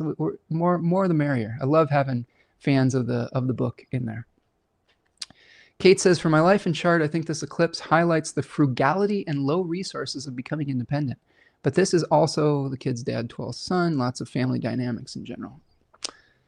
Yeah, I think frugality is an important lesson with Virgo, being efficient with our resources and just appreciating sometimes what we have. Learning the lesson of contentment with the North Node in Pisces can be important. Stephen says, sometimes Rodney Dangerfield possesses me. Oh my, okay. Can't get any respect, can you? Javier says, slow ride, take it easy when she's bouncing off the walls. Okay. We got the song lyrics coming in. I love it. Layla says, or Kate says, Layla, you make it sound like a dance move, the decanting walk. I love this. Okay. Rachel says, Lord of the Rings Book Club has helped me make the world right now bearable. You and me both, friend. We've been really seeing a lot of the themes of the book playing out in the collective. It's been super cool to go through that collective and do a deep dive into the Tolkien world. It's been really, really a lot of fun. And Rachel says, yes, I've learned so much. Yes, Uncle Carl, he's our kooky Uncle Carl. That's what he self-applied that term. So I'm more than happy to keep it going. He really knows a lot about the lore, as does it Rachel. Rachel's been bringing a lot to the table, and everybody there has really been just contributing their beautiful insights. So yeah, it's a really small group right now. I guess if somebody wants to jump on with the Return of the King, I'd be open to it. Rachel, you'll have to let us know if you're open to it. Okay, so that's our eclipse, right? Opposite Saturn retrograde, conjoining the South Node, Venus co-present, hosted by Mercury. Now, one of the things I didn't point out when Mercury moved into Libra is the Sun and Mercury will have mutual reception when Mercury moves into Libra. So they will be exchanging, like we talked about last week, mutual generosity, being in each other's signs, but not having an aspect between them. They do have each other's interest at heart. So that mutual reception, wait a second, between Venus and Mercury. There's going to be mutual reception between Venus and Mercury. I said the Sun, I meant Venus. This is something where even though Venus is going to be in its exile, it's going to be hosted by that planet that has its needs at the forefront of its mind. So Rachel says, yes, join our fellowship. Yes, we would love to have people come and join our fellowship. Send me an email, friends. If you want to join up with Lord of the Rings, maybe we can prorate the end of Return of the King, and then you can hop on Return of the King and then join us for Silmarillion too. The Ultraverts, yes. Kate says, there's a quote, I've gone so long with so little, I can almost do anything with nothing, or something like that. I hear you. I'm somebody who has at various times had to learn to get along with less, and there's a spiritual meditation within that. Yeah. It's a Lord of the Rings reference. Good. There you go. And we're in the point of the journey in my reading where Sam and Frodo are in the land of Mordor, and they're having to do with less quite a bit. Like they're in the land of ash and flame, and just getting by on the last bits of lembas bread before Gollum destroys it. Okay, let's finish this thing up. We're getting a little punchy. So 22nd, after the eclipse, Mars is moving into Scorpio. All right. So first of all, this decan is probably the most martial decan in the zodiac. So this is a decan that is going to be Mars in its own domicile, in its own terms, and in its own face. And it is helping us to recognize the cost of our desires, right? Our hungers, before we pursue them, right? We may be getting an awareness of all these things that we want that are insatiable, right? It might help us to sever and separate from some of those desires. When we're going through periods of lack, like we might due to the eclipse in Virgo, we might have to learn to appreciate those times of less. And we may have to be a little bit ruthless with what we cut out of our lives. I've been cutting back on all sorts of things. I've been canceling streaming services. I had a football thing I was subscribed to that I was like, it's like $100 for some extra football thing I didn't even have time to do. And I was like, I don't need this. I got rid of it. There's all this dead weight that we can cut out of our lives. And Mars and Scorpio is a great time to do so. Now, it is going to start immediately squaring Pluto, which can be a very difficult transit. We'll talk about that in a second. Let's talk about the Sun in Libra, 9/22 to October 2nd, September 22nd to October 2nd. And before we do that, let's bring to the stage the flashcard associated with Libra 1. And you get copies of these decan flashcards when you sign up for the Decan Walk. So hopefully some of you will be joining us for that.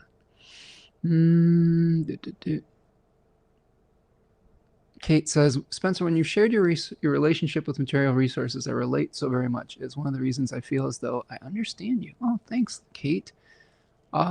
It's been a challenging journey sometimes. Like I am still working through some of my own trauma around valuing myself and like working through being able to be open to receiving, and but also learning how to not hold on so tightly or have a scarcity mindset. It's and it comes through going through some tough times, and I'm learning to try to let resources flow through me rather than hoarding them, and especially my knowledge. This is why we go almost 3 hours on these channels. This is the opposite of hoarding knowledge. This is just like an open stream of knowledge. And to me, it comes back to me tenfold. So I think that that's one of the greatest lessons I've learned through all this. Javier says, I'll be interested to hear his take on this, but I'm thinking Saturn's separation from Neptune will make things seem more clear or more stark. Oh, I missed a comment. How is Neptune playing with Saturn during the eclipse? Well, they're separating though. Yeah, and Kate has pointed that out. Saturn, she says that I think Saturn's separation from Neptune will make things seem more clear or stark. Yeah, because the reality is not being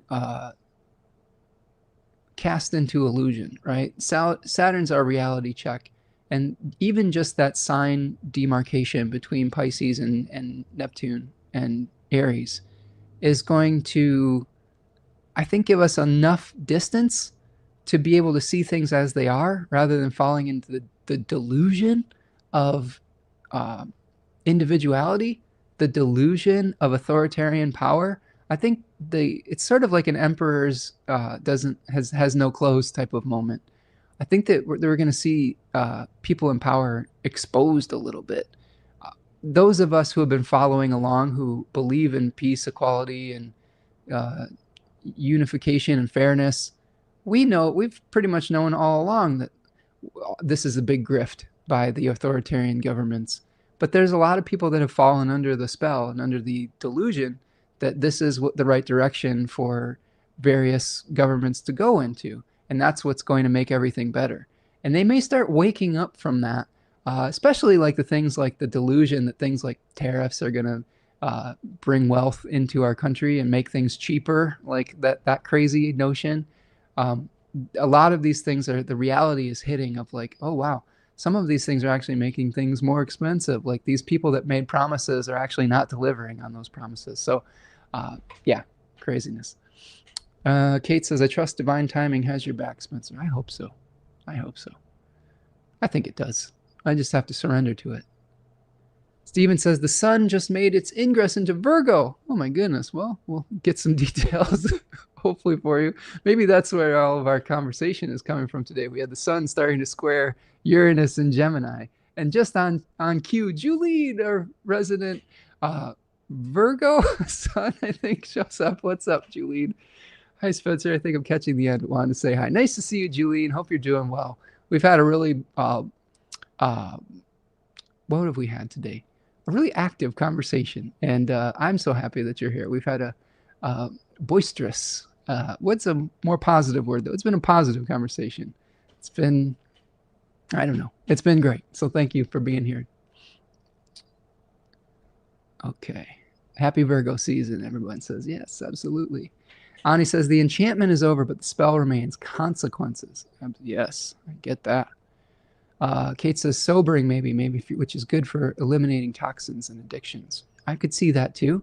Although, yeah, well, Saturn is going to be moving through the sign that is bringing consequences to maybe feeling a little bit over emotional or not dealing with reality. So something to think about.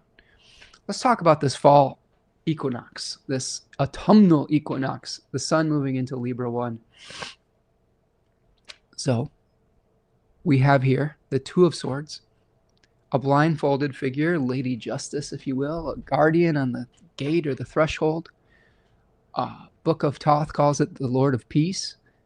Book T calls it the Lord of Peace. Book of Thoth calls it Peace Restored. Austin Coppock gives it the name A Blindfold and a Sword. We have a spirit called the Uranus in this decan, who are vengeful deities that people prayed for to right a wrong or to punish someone who had gotten away with a crime. So this is the decan that we start having an awareness of an other, an awareness of an inequality, So we have a lot of social justice themes that come up with this decan. Exposure with the sun in this decan of something that is imbalanced, so that something can go through the process of balancing. Righteous indignation is the kind of the energy we have here. Sounding the alarm, the whistle blowing efforts. So you might see with both Mercury and the sun moving into this decan, people blowing the whistle on things that have fallen into corruption. And I'm sure that there are so many things that have fallen into corruption in the previous months around the world, specifically in America, but in other countries as well, that we're going to be seeing some people probably starting to say, hey, this is not working. Here is the extent of this corruption. So questions you can ask yourself when the sun is moving through this decan. What is fair? We have to understand what is balanced and what is equilibrium to understand when there's a lack of it. Has there been an ethical breach in your own life or in society? What is disturbing your harmony? How do you identify it? How do you shine a light on it? What laws may help foster unity, right? We have the exaltation of Saturn in Libra, which is a lawmaking planet. This is a sign that is associated with Venus and Saturn. So the harmonization through structure. Which darkness has been exposed? Remember, we're starting to move towards the dark part of the year. We're starting to go more internal. We're starting to slow down a little bit. We're starting to understand how the previous year has gone.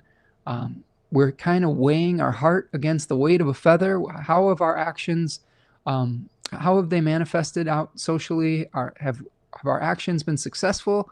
What do we need to let go of to restore harmony and peace in our own lives? And how do we understand what is not us through putting ourselves in someone else's shoes? I think this is a good exercise for Libra season, is trying to see things through someone else's perspective that is not necessarily just your own perspective. And the sun is going to be immediately opposing Neptune. So there might be some confusion about what is you and what is someone else when we get into this period. So let's finish this off with a few more aspects for September. Thank you so much for hanging with me today. Appreciate all of you. Just checking in with the chat. We've had so many amazing comments today. Just checking in.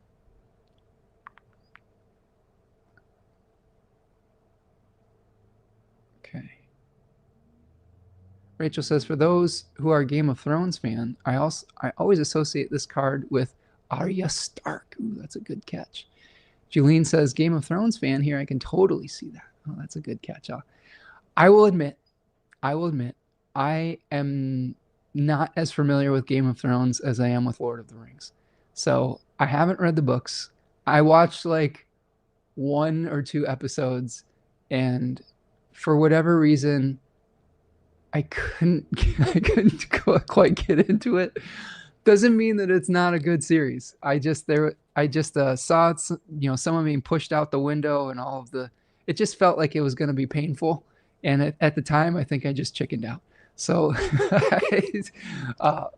I don't get the reference, but I'm sure it's a good one because both Rachel and Julene are very knowledgeable in these things. So if you could explain it in the chat a little bit more, I won't pretend to know what you're talking about.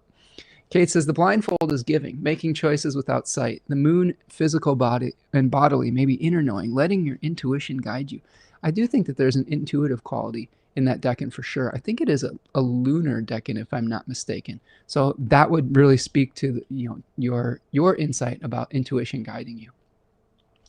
Layla says, this card always reminds me of the disconnect from our intuition when we refuse to follow the heart, right? And then we're bringing in the weighing of the heart against the weight of the feather. Kate says, Arya is the coolest. Tell me more about Arya, friends. Again, I'm a Game of Thrones noob, so I don't know much about it. Okay. Kate says she is her wolf, by the way, in the books. Again, right over my head.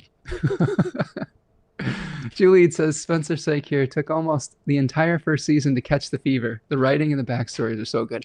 I'm sure it is. Like, it was probably at a time in my life where I just didn't have the bandwidth to engage with it. And nothing wrong with the series or the books themselves. I haven't engaged with them, but as I've been engaging with the Lord of the Rings, I've been getting a new appreciation for that world. So I'm sure that if I engage with this other fantasy world, I might find an appreciation for that in the same way that I have revisiting the Lord of the Rings with this beautiful group that I have here. There's only so many hours in the day, though, friends. Oh my gosh. Okay, so let's talk about this other grand air trine that we have here. So now we have the sun moving into a grand air trine from the 23rd to the 24th. So here's September 23rd, and you can see that the grand air trine that we had with Mercury is now echoed with the sun moving into this air trine here. So a little bit of a different take on it, right? The solar take. How might that be different than the Mercury one? Well, the Mercury one talks about commerce, it talks about communication, talks about casting doubt on things. We're asking a lot of questions with the Mercury grand air trine. The sun may be more about taking some action. It might be about shining spotlights on things. It might be more about authority, power issues, etc. So there might be an empowerment of these ideas that we talked about when Mercury was in its grand air trine. Now, the challenge is going to be that the sun is going to be not squaring Neptune. Hold on, I got to make an adjustment, but opposite Neptune. There we go. Now it's accurate. So the grand air trine, the sun trining Pluto and trining Uranus simultaneously while the sun opposes Neptune. So we might be having all these wonderful ideas, but we might be falling a little bit into delusion about what is possible. Now, that doesn't mean that we shouldn't pursue some of these ideas, that we shouldn't pursue fairness, equality, etc. But we just have to kind of pace ourselves and know our limits as well. Remember our stories that we've been talking about with the French Revolution, like a good idea that was pushing back against authoritarian power eventually became partly the thing that it was railing against. It became injustice. It became a horrific excess of violence and murder. So we have to be careful not to become overly enamored with these ideas that we become the very thing that we are trying to oppose. So something to consider there, especially because this grand air trine is going to set up Mars square Pluto. Okay. So Mars-Pluto squares are one of the ones that I often am very cognizant of, especially outer planet stuff. Oh, let's do that again. This was bothering me. You can tell that the sun's in Virgo now, but my lines didn't match up. So I was like, oh, let's get rid of that. There we go. That's better. Mars-Pluto. Mars in the early degrees of Scorpio, Pluto in the early degrees of Aquarius. This is a volatile, volcanic aspect. I know that I've seen astrologers like Cam White was somebody who was talking about astrologers catastrophizing and how that is a real disservice to people, and I agree with him 100%. But I do think that there are certain aspects where we have to really be at least aware of the possibility of things like violence, of things like volcanic eruptions, literally and figuratively in our life. And this one with a very powerful Mars, squaring a very rebellious, casting a big spotlight on people on the fringe, Pluto in Aquarius. I think that we might see some potential uprisings around this period of time.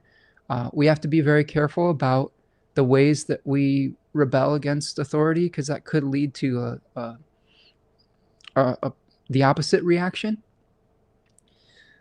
I think that a lot of people are going to have a lot of idealism about how to create peace and balance, and a lot of it is going to be based on righteous indignation and anger.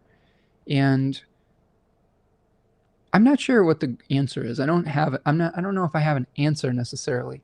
My first instinct would be, I hope we could make change peacefully through things like general strikes, through peaceful protest, through pushing back on authority, through means that aren't destructive. But that might be idealistic. And I think that there are people that sometimes want to ignite the fires of rebellion, revolution through non-peaceful manners. And I can't necessarily say that they're always wrong, but I guess I hope that for everyone's sake and safety that we're able to push back on the powers that be without putting ourselves in danger.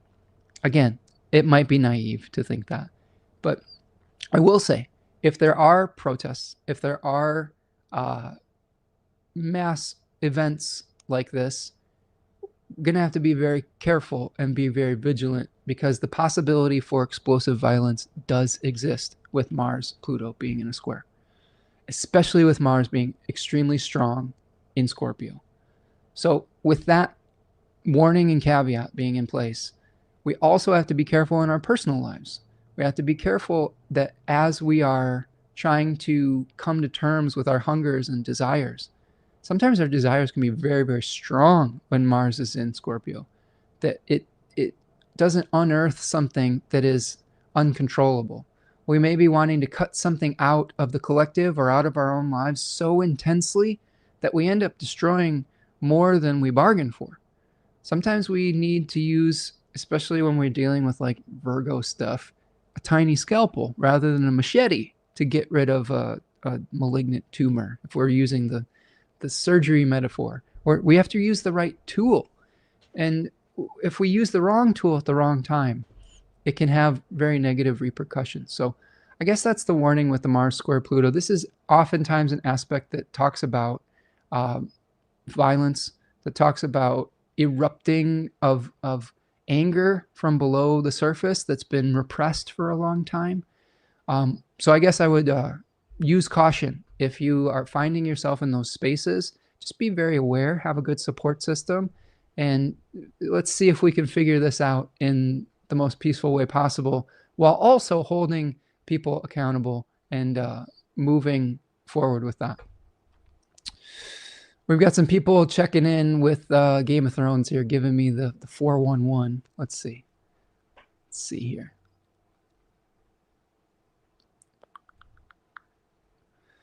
Rachel says, Arya becomes an exile in the books and the TV series. She becomes something of a mercenary who is temporarily blinded, a justice-focused character. Ooh, okay, good. I like that. Kate says, read the books first, Spencer. At least if you do Game of Thrones, I recommend this way.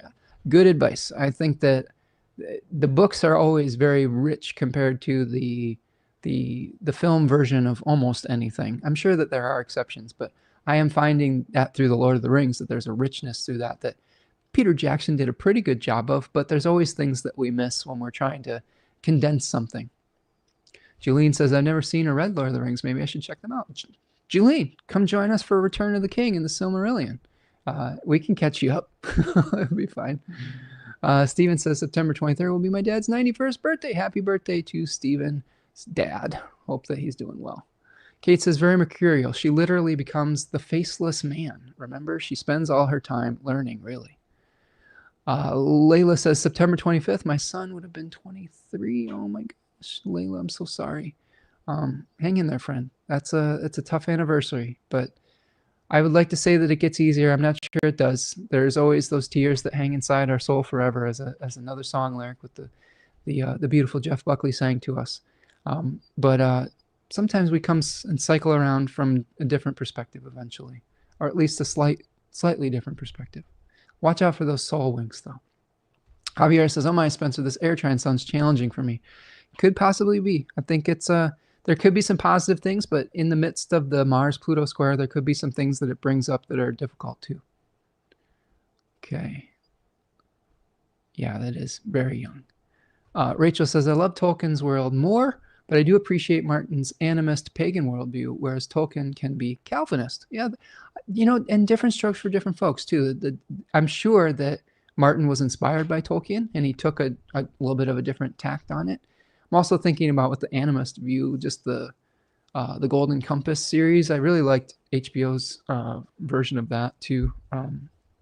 His Dark Materials, I think is what it was called. That was a really good series.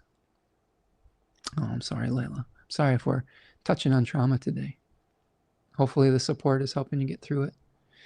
Javier says, Cam White is hilarious. I'm starting to engage with some of his stuff. He's a Leo, and he seems to know how to use this social media thing pretty well, so I'm taking notes. Like, so if you see some new approaches to social media, thank Cam White for a little bit, and my daughter, who's been giving me advice. Okay. Layla says, I love Cam White. No filter is my cup of tea. Yeah, I don't know if I have necessarily the no filter part. I think there is a filter that I have, but I try to be as honest as I can without doing any harm. Kate says there's a balance with alarmist content too, though.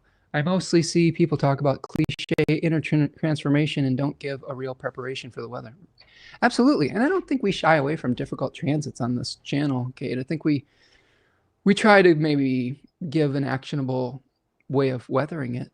But I think we acknowledge the difficult stuff here too. And it is a real disservice when I think astrologers don't say that there could be some real negative manifestations, because oftentimes we go into things, and if we go into it blind and then we experience something painful, we're like, well, why didn't you tell me? And there's a balance to those things, though, right? There's an equilibrium that we don't want to fearmonger, but we also want to be prepared so that we can take proper action. Like, for example, Mars, Pluto. If you find yourself in a public space, like maybe a protest or something like that, and everyone's coming together with a shared sense of idealism, but then the authoritarian power is showing up and pushing back, common sense would say you need to keep your head on a swivel, right? Common sense would say you might not want to escalate violence at that point, because the conditions for it to explode into something chaotic and uncontrollable are ripe. So I think that that's something that I like to take very seriously with that, is knowing when the conditions like this are ripe. And the same is true when we're maybe having conversations with people in our personal lives, knowing that this Mars-Pluto aspect is part of the conversation. We may need to back off of a conflict if it gets too heated, because we don't want it to explode into an irreparable damage of some sort. String says we should look back at the 3 most recent Mars-Pluto oppositions. Could hold a clue. The first was the U.S. election day. Always good to look back and see how things are manifesting, especially with similar aspects. So very, very good advice. Kate says, I like Rick astrology, and Spencer, of course. Oh, nice. I'll have to check that out. Rachel says, I agree about that balance. I don't know who Rick is, but Rick Levine? Is this someone different than that? I'll have to check him out. I've never heard of just R-I-K if it's not Rick Levine. Yeah, there's a lot of astrologers out there. I'm so honored that you are spending this time with us today. You know, you all could be doing all sorts of other things, but most of you have been here for the entire 3 hours, and that is amazing. Thank you for that. I know that we go long here, but it's because we have such wonderful conversation. We're just creating together. So I am honored. Thank you for your presence today. All right. Yeah, Kate says, the whole pandemic has me unfollowing these optimistic astrologers. Yeah, because reality isn't matching up. You know, like, you know, you have to have one foot on the ground when you're doing this. Yes, we have one eye towards the sky, but you got to have one foot on the ground. You got to be realistic about what's happening. If there's death and decay happening all around you, no amount of spiritual bypassing and gaslighting is going to bring back the people that you lose from a global pandemic. So tough to strike that balance. Kate says the book started before capitalism corrupted the artistic process of writing. Oh, yeah. Ani says Mars square Pluto looks like a covert attack. Sneaky. Appreciate the warning. Could be. Good to be aware of those things, right? We're all thinking of you, Layla. Yep. Definitely ninja vibes with Mars and Scorpio. Protection of the dying life force. So think about this. Let's say an authoritarian figure is feeling the pressure of a general strike. They might try to do something behind the scenes to create a violent distraction to defend their dying grip on power. Do you see what I mean? This is what Scorpio Mars does. It says, oh, I can feel the death happening. I'm going to rage against that dying of the light. So another thing to keep in mind is this current administration, oftentimes when their back is against the wall, they create a violent distraction. So don't take the bait. You know what I'm saying? Hold the light to the power. Don't be distracted by the whatever the gaslight that comes through it. Layla says, thank you, Spencer. I'm going to walk the path he rode on his bike up to where I placed a marker to remind people to drive safe and redo the flowers and place some birthday balloons there. Oh, that's a great way to remember his memory, Layla. And I'm sorry that, again, sorry that happened. And hopefully there will be some healing in time. Rachel says, love his Dark Materials series. Great series. Really great. Really well done. I enjoyed that quite a bit. Layla says, I like your style too, Spencer. I like people who are authentic and can be themselves. I definitely feel that here. I try my best. I try to be the best version of myself, I guess. I try not to lash out or punch down.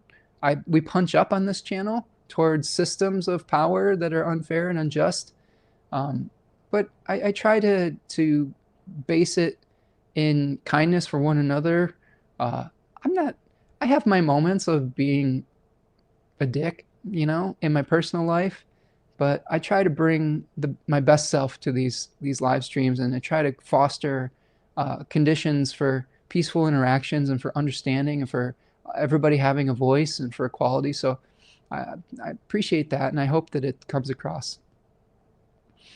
All right. Have a wonderful weekend. Steven says, stay vigilant, yet try not to do too much all at once. Absolutely. Javiera says, only thing about Cam, sometimes he talks too fast. I find Spencer obviously more insightful and gentle with his approach, which is funny because Cam wants to learn that. Maybe you both could work together. Maybe we could. Maybe there's a crossover that could happen with that. Cam, are you out there? Like, maybe we should invite each other on each other's channels. Who knows? We'll see. I can slow you down. You could speed me up, and maybe we'll all benefit from this. Okay. Yeah, Javier says, it's you, Spencer. Your content is brilliant. Appreciate you. Appreciate you, friend. Kate says, Rick is a different Rick. It's because it's Rick, not Merlin Rick, who is also endearing to me, but efficient is Rick. Okay. I'll have to check it out. I know I'm familiar with Rick Merlin Levine, but not the other Rick we're describing.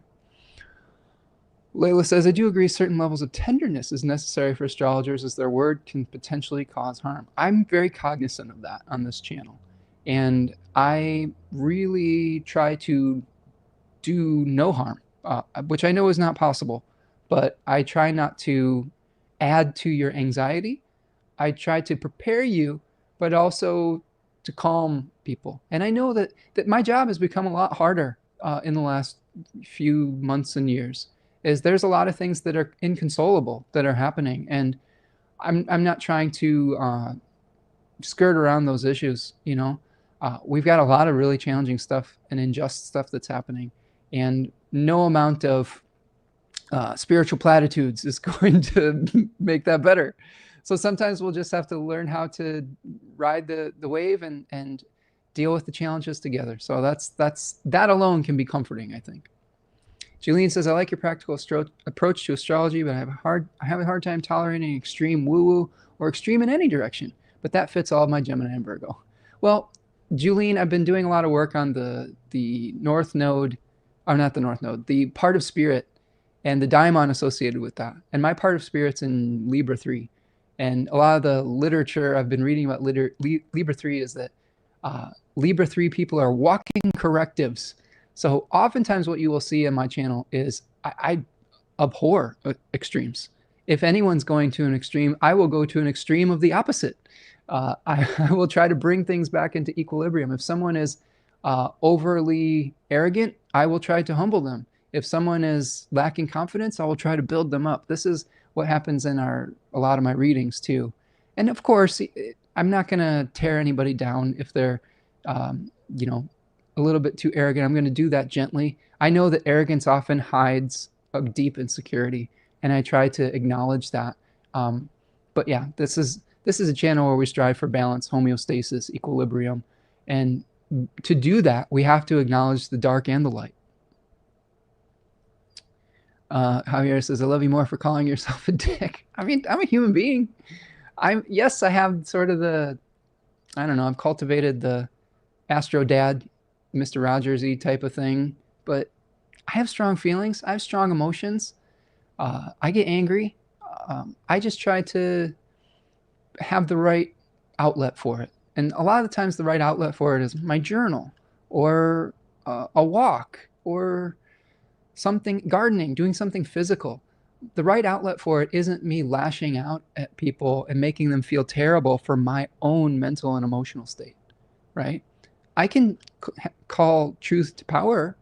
I can do it in that way, but I think that there's the right outlets for these emotions, and I try to compartmentalize as much as I can. And I would like to be known as someone who people enjoy being around versus someone that people don't enjoy being around.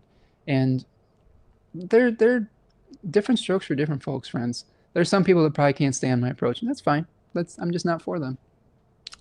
Kate says, I agree, Layla. That's why I haven't moved myself towards practicing myself, still learning through great mentors like Spencer and how to voice challenges. One day at a time, Kate. This has been a lifelong journey. 20-year-old Spencer could not express himself like 45-year-old Spencer. There was a lot more. I think I called more people out rather than called them in when I was a young person. So this channel, I think we're trying to call people in by, instead of just marinating in the problems, we want to call out the problems, but call in the solutions, right? One of the things I hate the most about anybody who is calling out a problem is calling out a problem without offering me something I can do about it, even if it's like something small. And that's what we try to do here. We try to find at least even small ways of either participating in the restoring of balance, or in the participating in the acceptance and finding ways to have a new perspective towards it. Now, that doesn't mean we have to accept things like fascism, fucking all that bullshit.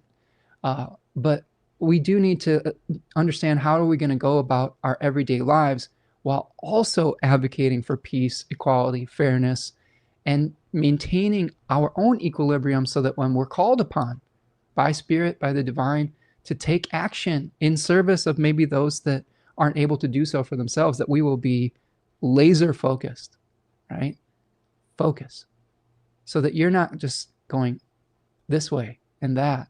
And so that your energy is like that surgical scalpel.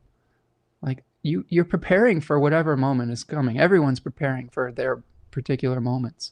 And you do so through balance, equilibrium, and clarity, not through just wildly diffusing your energy in any direction and being cast about by the gaslighters of the world. If you allow yourself to be cast about by every single fucking lie that comes down the pike through all these channels, you're gonna go crazy. We're gonna go mad doing that. You can't let yourself be cast about by every single wave that comes.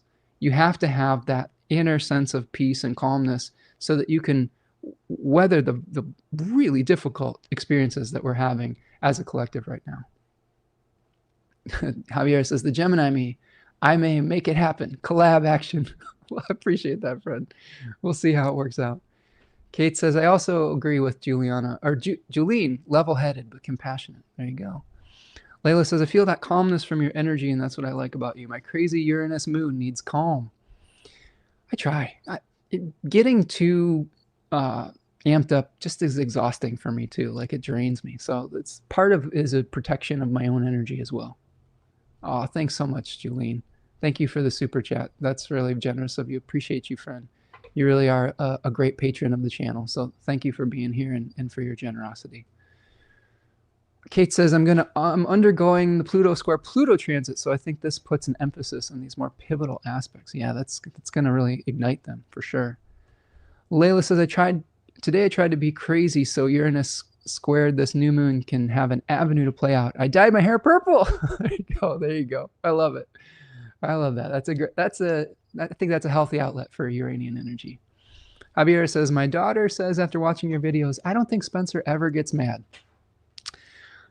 I try not to get mad online. I think that's maybe the key. I think that if there is something that is provoking my anger in the chat. I'm going to try to have a balanced, appropriate reaction to it, or I'm just going to cut that person out of the chat. If they're trying to create conflict within our sacred space, that's not the vibe that we have here. If someone wants to have a contrary opinion, that's okay. We can have a discourse with a contrary opinion. But if we're stooping towards personal attacks and we're, making people feel uncomfortable with that, that's not allowed here. So that's probably what you're seeing. Am I immune to anger? Hell no, I get pissed off. Not a lot, but less than I did when I was younger. But man, I have a Sun Pluto square, people. I have the Sun in Cancer squared the Pluto in Libra.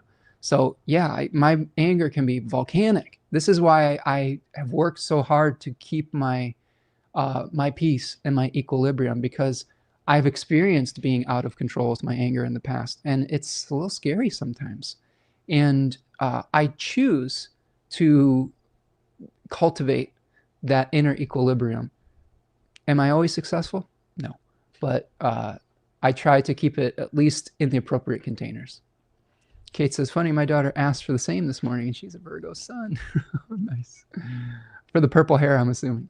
Ani says, wondering if the Mars square Pluto could literally be a spider attack. It's that time of year. Seeds of black widows setting traps, or the federal government gathering intel on their critics, aka citizens. Well, they're already doing that, Ani, through the Palantir technology and things of that nature. So just be prepared for your try to protect your data as much as you possibly can. Ani says, I prefer a spider attack personally. Me too. Kate says, if I'm honest, I came for Spencer's Leo rising and stayed for the heart expressed. Yeah, thank you for that. Leo risings, we can get fired up, so we'll see. Javier says, that's sound advice about laser focus. Absolutely. Thank you, Jolene, for the super chat. Again, appreciate you. Kate says, I remember not long ago when scorpions invaded a town. We'll have to see how that manifests. Javier says, I personally love when Spencer gets all fired up. Well, it's because I mean business. It takes a lot for me to get angry. I'm also a Taurus moon, so I'm not going to immediately react to something. It's going to take a while for me to get fired up. And that's led me to a lot of positive things in life. But when I do get angry, it's Taurus types can get really explosive. So don't underestimate your Taurus friends, even if they're trying to cultivate inner peace. They're like bulls, if you see a red, red flag, we're charging at some point. You mess with the bull, you're going to get the horns. But you guys don't mess with the bull here very often, so it's good.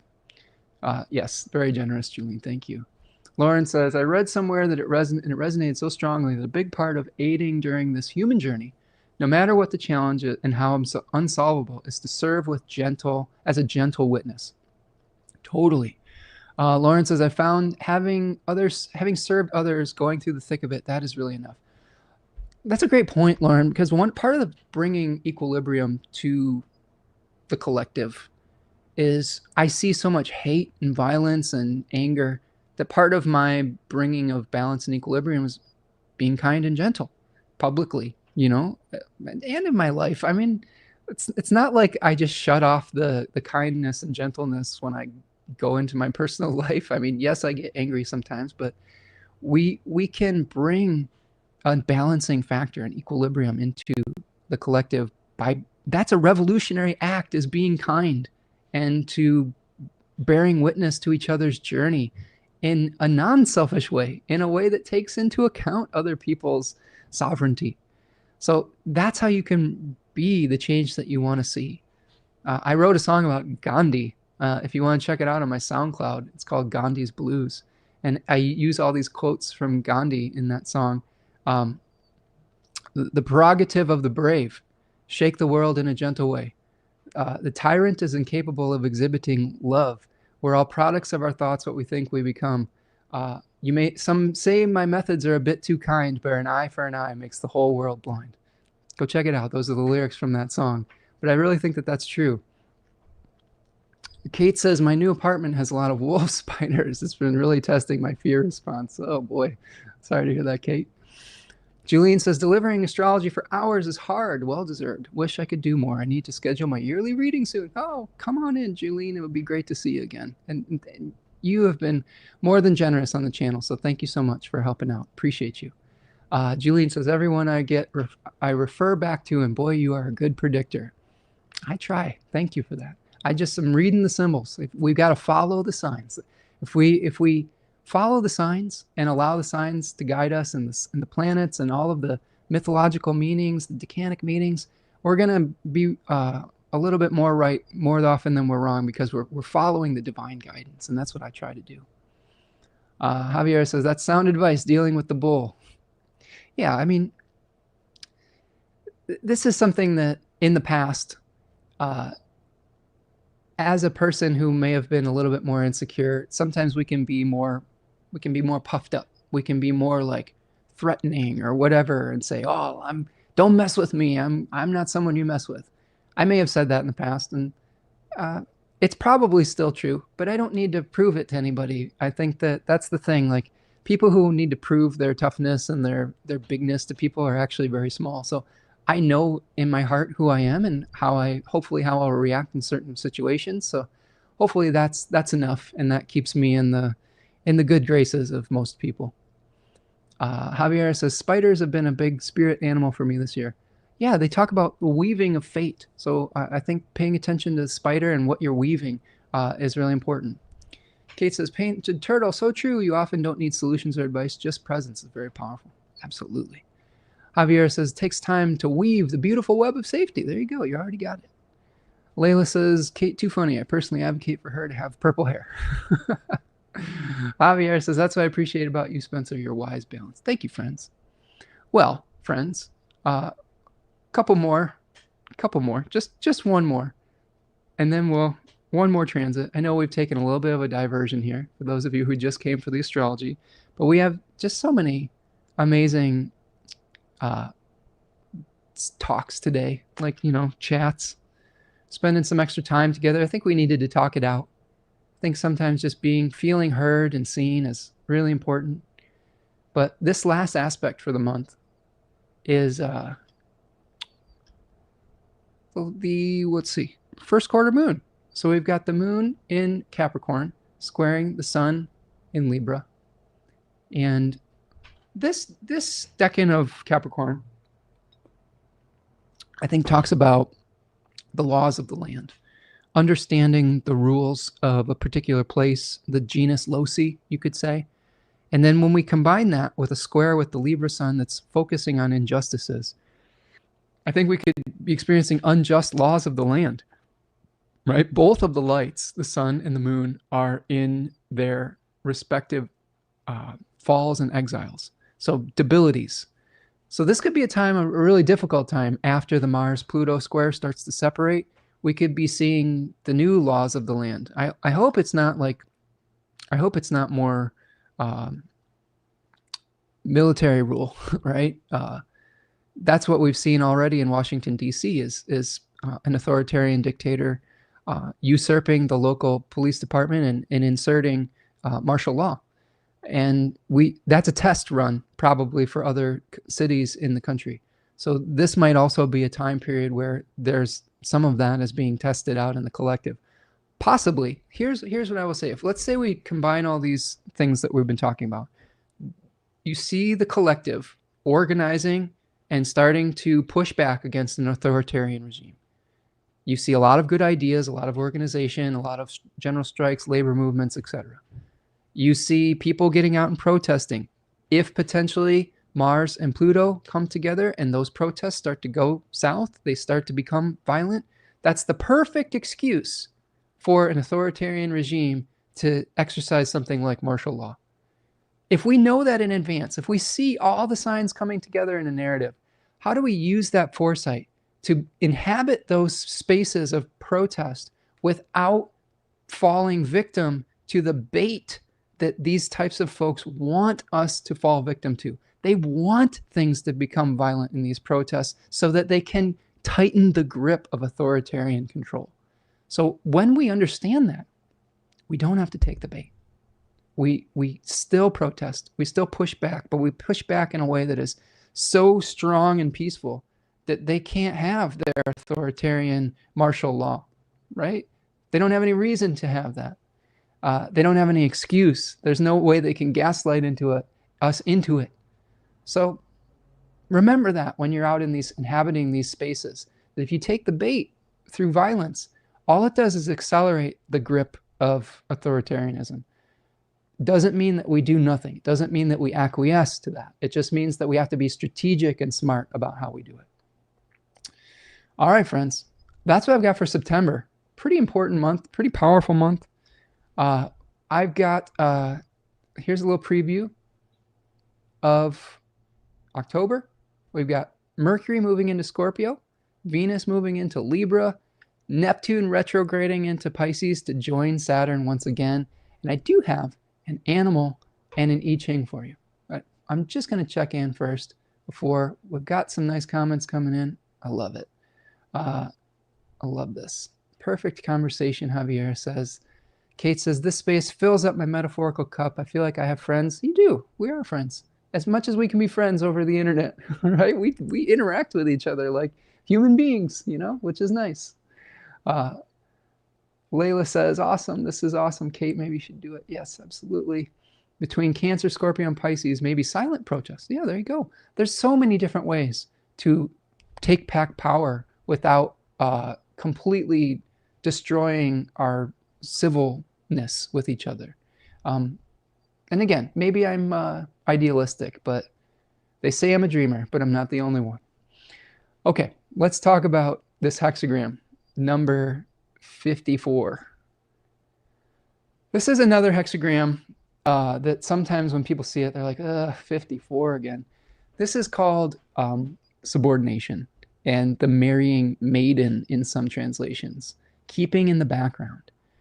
I think it's good advice here because we're going to be getting increasingly agitated at injustices. But 54 says that at this current time period, we are not necessarily in a position to be the chosen ones, right? That there is still some work to do to dismantle some of the power structures. The marrying maiden talks about ancient hierarchy of Chinese civilization where if somebody was married, they could take a concubine, and the concubine was part of the family, part of the relationship structure, but they had a less important role. And I'm not advocating for those things. I'm just saying this is part of the understanding the hexagram 54. But it teaches us, it says, let's see, I'm going to read a little bit from Jack Balkin here. It says, thunder disturbs the tranquility of the lake, but the thunder eventually dies away and the tranquility is restored. All human relationships are subject to upsets and misunderstandings. But if a relationship is truly important to you, you should be able to see past them. Disagreements and tensions are inevitable in any relationship, especially those of long standing. If you are committed to making the relationship work, they will pass. Don't let jealousy and selfishness destroy something that is worthwhile. Keep your mind fixed on the long run and do not allow short-run disturbances to wreak havoc in your life and the lives of those closest to you. Relationships take work. Be kind and generous, and you will encourage others to behave in the same way. So this is about, kind of not necessarily getting upset if we're not in the center spotlight. There's a talk about the lines. It says the lines describe how to conduct ourselves when we must abide a secondary or subordinate position. And there are different virtues appropriate to the situation. There is realism in line 1. So this is what we talk about in line 1. There is maintaining one's vision despite hardships in line 2. The changing line we have is line 2 and line 5. Patience in line 4, humility in line 5. So we're combining the maintaining our vision despite the hardships in line 2 and humility in line 5. So I'll read you the changing lines. A one-eyed person is able to see. The perseverance of a solitary person is beneficial. A one-eyed person has been injured or blind, but is still able to carry on. The perseverance of a solitary person, maybe our ultraverts, we call back to the earlier show, the ultraverts/ultraverts unite. Means sticking with your beliefs even if others have abandoned you. Things have not turned out how you hoped they would, but it is important not to let disappointments undermine your ability to cope with life. Do not become bitter or angry at the world. Do not forsake your convictions. You must continue to have faith in yourself and in your original vision. Remain committed to what you believe is true and right. It is up to you now to carry on, even if you have to do so alone. Devotion to your principles will ultimately bring you success. Okay, so maintaining faith even when things look bleak is important. The fifth place, it says, the sovereign Yi gave his daughter in marriage. The embroidered sleeves of the princess were not as fine as those of the secondary wife. The moon is nearly full. Good fortune. Somewhat cryptic. So we will say, this line tells the story of an aristocratic woman who marries a man of lower rank and happily and gracefully adapts to her new circumstances. Even at her wedding, she does not engage in ostentatious displays. Hence, the garments are comparatively modest. The moon is nearly full means that matters have gone as far as they can without declining, so that it is appropriate not to press any further. Placing yourself at the service of others now will bring you good fortune. No matter how strong your position or how able you may be, this is a time to cooperate, subordinate yourself, and stay out of the spotlight.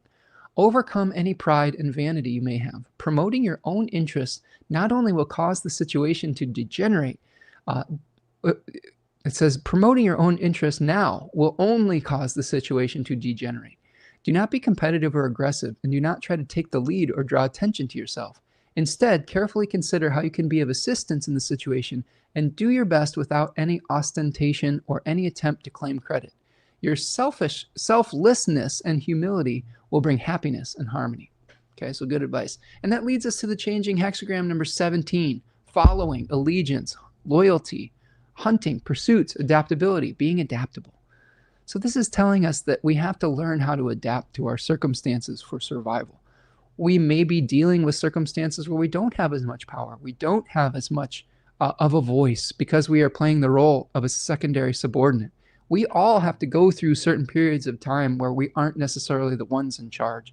And how do we maintain our integrity during those times? This is what we've been talking about with the Mars-Pluto squares in the midst of the grand air trines. How do we maintain our commitment to a peaceful existence in the midst of really, really difficult, violent pushback from authoritarian power? Well, we have to maintain our vision of a functional, fair, just society. We have to maintain our humility. We have to know that sometimes we are playing the long game, that in the moment we may not be as empowered as we want to be, but through maintaining our composure, through maintaining our vision, that will eventually lead to the outcome that we want, which is a peaceful, just, and equal society. So we've got an awesome animal for this. I'm going to check in one more time with the chat here. Okay. I think we have some comments coming in. Oh, wow. Thank you for the super chat, friend. Appreciate you. Thank you so much for your generosity today. Love it. Layla says, I feel supported and welcomed as a noob you are, friend. This is a safe space, I hope, for the I don't know, the people who are balanced between head and heart. We are pretty intellectual here. We dive deep on technique, but I hope we do it with a little bit of heart as well. Let's fight hate with peace and love. Amen to that, Javiera. Let's do it. Layla says, I love that. You found us, Layla. Yes, preparing in the background, gaining strength for the upheaval. Absolutely. Right? Yes, love this. We've got so much good love coming for our new people and for each other. I love it. Strategic endurance is good for Mars and Scorpio. That's right. Like being able to sustain your energy over time. Yes, we've got this. Brilliant hexagram, Javier says, I agree. Kate says, I'm changing it to covert strategic endurance. There you go. Powerful. Resonates with me. Yes, love it. Javier says, maintain our composure. Old school movie. There you go. Kate says, reminds me of the when in shark infested waters, swim a line with the shark. Swim line a shark. Although I think a better way is to swim towards the sharks. I learned that in a documentary. Swim like a shark. Yeah, I don't know the methodology of swimming with sharks. I try to avoid shark infested waters as much as I can, but I don't know if any of us can avoid the sharks that are coming right now. So if we have been able to, it is because of our privilege at this point, and we should use that privilege to pull someone out of the other shark-infested water who hasn't had a choice in this. So let's all figure that out. Okay. One more little guide for you. We've got an animal guide, friends, and it's the perfect Virgo guide. Look at this little Virgo guide. It's the mouse. And I'd pull these randomly, friends. This is not a setup. This is just me flipping through my animal frequency book and came to the mouse for Virgo season. Perfect animal. The mouse tells us to pay attention to the details, to examine things up close, to be aware of danger with our large ears and our big eyes and our big nose, to be able to sniff out when things don't smell right. It helps us to be able to find joy in the little things, to be able to see that sometimes the great works that we're doing are the everyday existences. The doing the dishes is a meditation, doing the laundry, taking some food to a neighbor in need. All of those are little acts of kindness and of resistance, because the people that want to control us wants us to be afraid. And when we are able to examine things in detail and able to do small acts of kindness, that can be sometimes the way to tip the scales in our favor. So be like mouse, examine the details. Don't be afraid to zoom out every once in a while to see how things are playing out in the big picture. I think with these eclipse series, we don't want to get so focused on the up close minutia that we lose track of what we're trying to achieve in the big picture. So it's kind of a balance point. This is an animal that at a little ceremony that I did to have some animal guides. This is one of my guides that kept me close to the Great Spirit, is what they said. This is one that kept me close to the great mystery, close to the spirituality. So I think that we do this on this channel. As we practice mouse medicine. We examine things in great detail so that we can see how they are contextualized within the greater narrative of our lives. So be like mouse this month and examine things up close, but try to also balance that with seeing the bigger picture. Pay attention to your senses, trust your nose, trust your intuition. If things don't sound right or smell right, then run away from danger, but also try to be peaceful in your own internal space as well. Okay. All right, let me look at the chat here, and then we will wrap for the day. So much heart here, Layla says. Oh, thank you, Layla. Appreciate you. Kate says it's about redirecting the danger strategically. Don't act like bait. Act as though you belong, even though if you don't, for survival. Hey, you know what? That is perfect, because we talked about not taking the bait with Mars squaring Pluto of authoritarian power that would love nothing more than to enact martial law because of violent protest. So we have to be like mouse. We have to be strategic. If you see a little piece of cheese on that trap, it's a trap, right? It's like Admiral Akbar in Star Wars. It's a trap. You know, we don't want to take the bait. So in your personal life too, if someone's trying to bait you into a violent reaction, it's okay just to walk away sometimes. It's okay to maintain your own equilibrium and your own peace. There will be another time to engage that isn't a Mars-Pluto square. All right. Oh, yes. Thank you, friend. There we go. Kate says, I rescued all the mice in my walls during the pandemic. It's funny. Oh, like the movie Mouse Hunt. Oh, you only had... Okay. All right, friends. Thank you so much for being here today. Appreciate all of you. Do me a favor. Easiest way to support the channel. Thanks for all the super chats today. Go over to Buy Me a Coffee if you want to after the fact, if you want to contribute there. Always a great way to participate. But the easiest thing to do, like the video, before you leave today, just like this video. Subscribe to the channel, turn on your notification bell. Go over to Spencer Michaud on all of my social media accounts, Instagram, Blue Sky, Threads, etc. Follow me over there. I'm going to try to upload some new content, little shorter stuff there as well. And then if you wouldn't mind, go over to spencermichaud.com, sign up for a reading. do your annual check-in. I know a lot of my Virgo people, they love coming during Virgo season. I would love to work with you. And then keep your eyes open. Sign up for the email list so you know when the next Deccan Walk is coming or the next book club, whatever we do. Sign up for that. And remember, Sag Moon Magic, use that code to get 20% off all the digital recordings, all the details that go into these live streams, even more so in those webinars. And then also great stuff from my partner, Tanya Andrews, as well. You'd be supporting both of our work when you go and purchase those webinars. So thank you so much, friends, for being here today. Appreciate all of you. Remember, maintain your peace. Do it through kindness. Be kind to yourself, too. Be patient with yourself. We're not going to be perfect with all of this. Kate says, we love you, Spencer. We love you too, Kate. And Kate, praying for you and with your surgery this month. Hope everything goes well and that, you have spirit, divine protection, and just the protection of the love of everyone here in this group. So thank you, friends. Don't get captured. Thanks, Spencer. Yeah, exactly. Javier says, hope everyone has a wonderful week. Oh, thanks, friends. All sorts of good love and thanks for this. Appreciate all of you. Gandalf isn't in here anymore, so no more cats. But just thank you so much for being here, friends. Be kind to yourself. Be kind to one another. Don't take the bait. And we'll get through this time together. We'll see you the next time. Peace.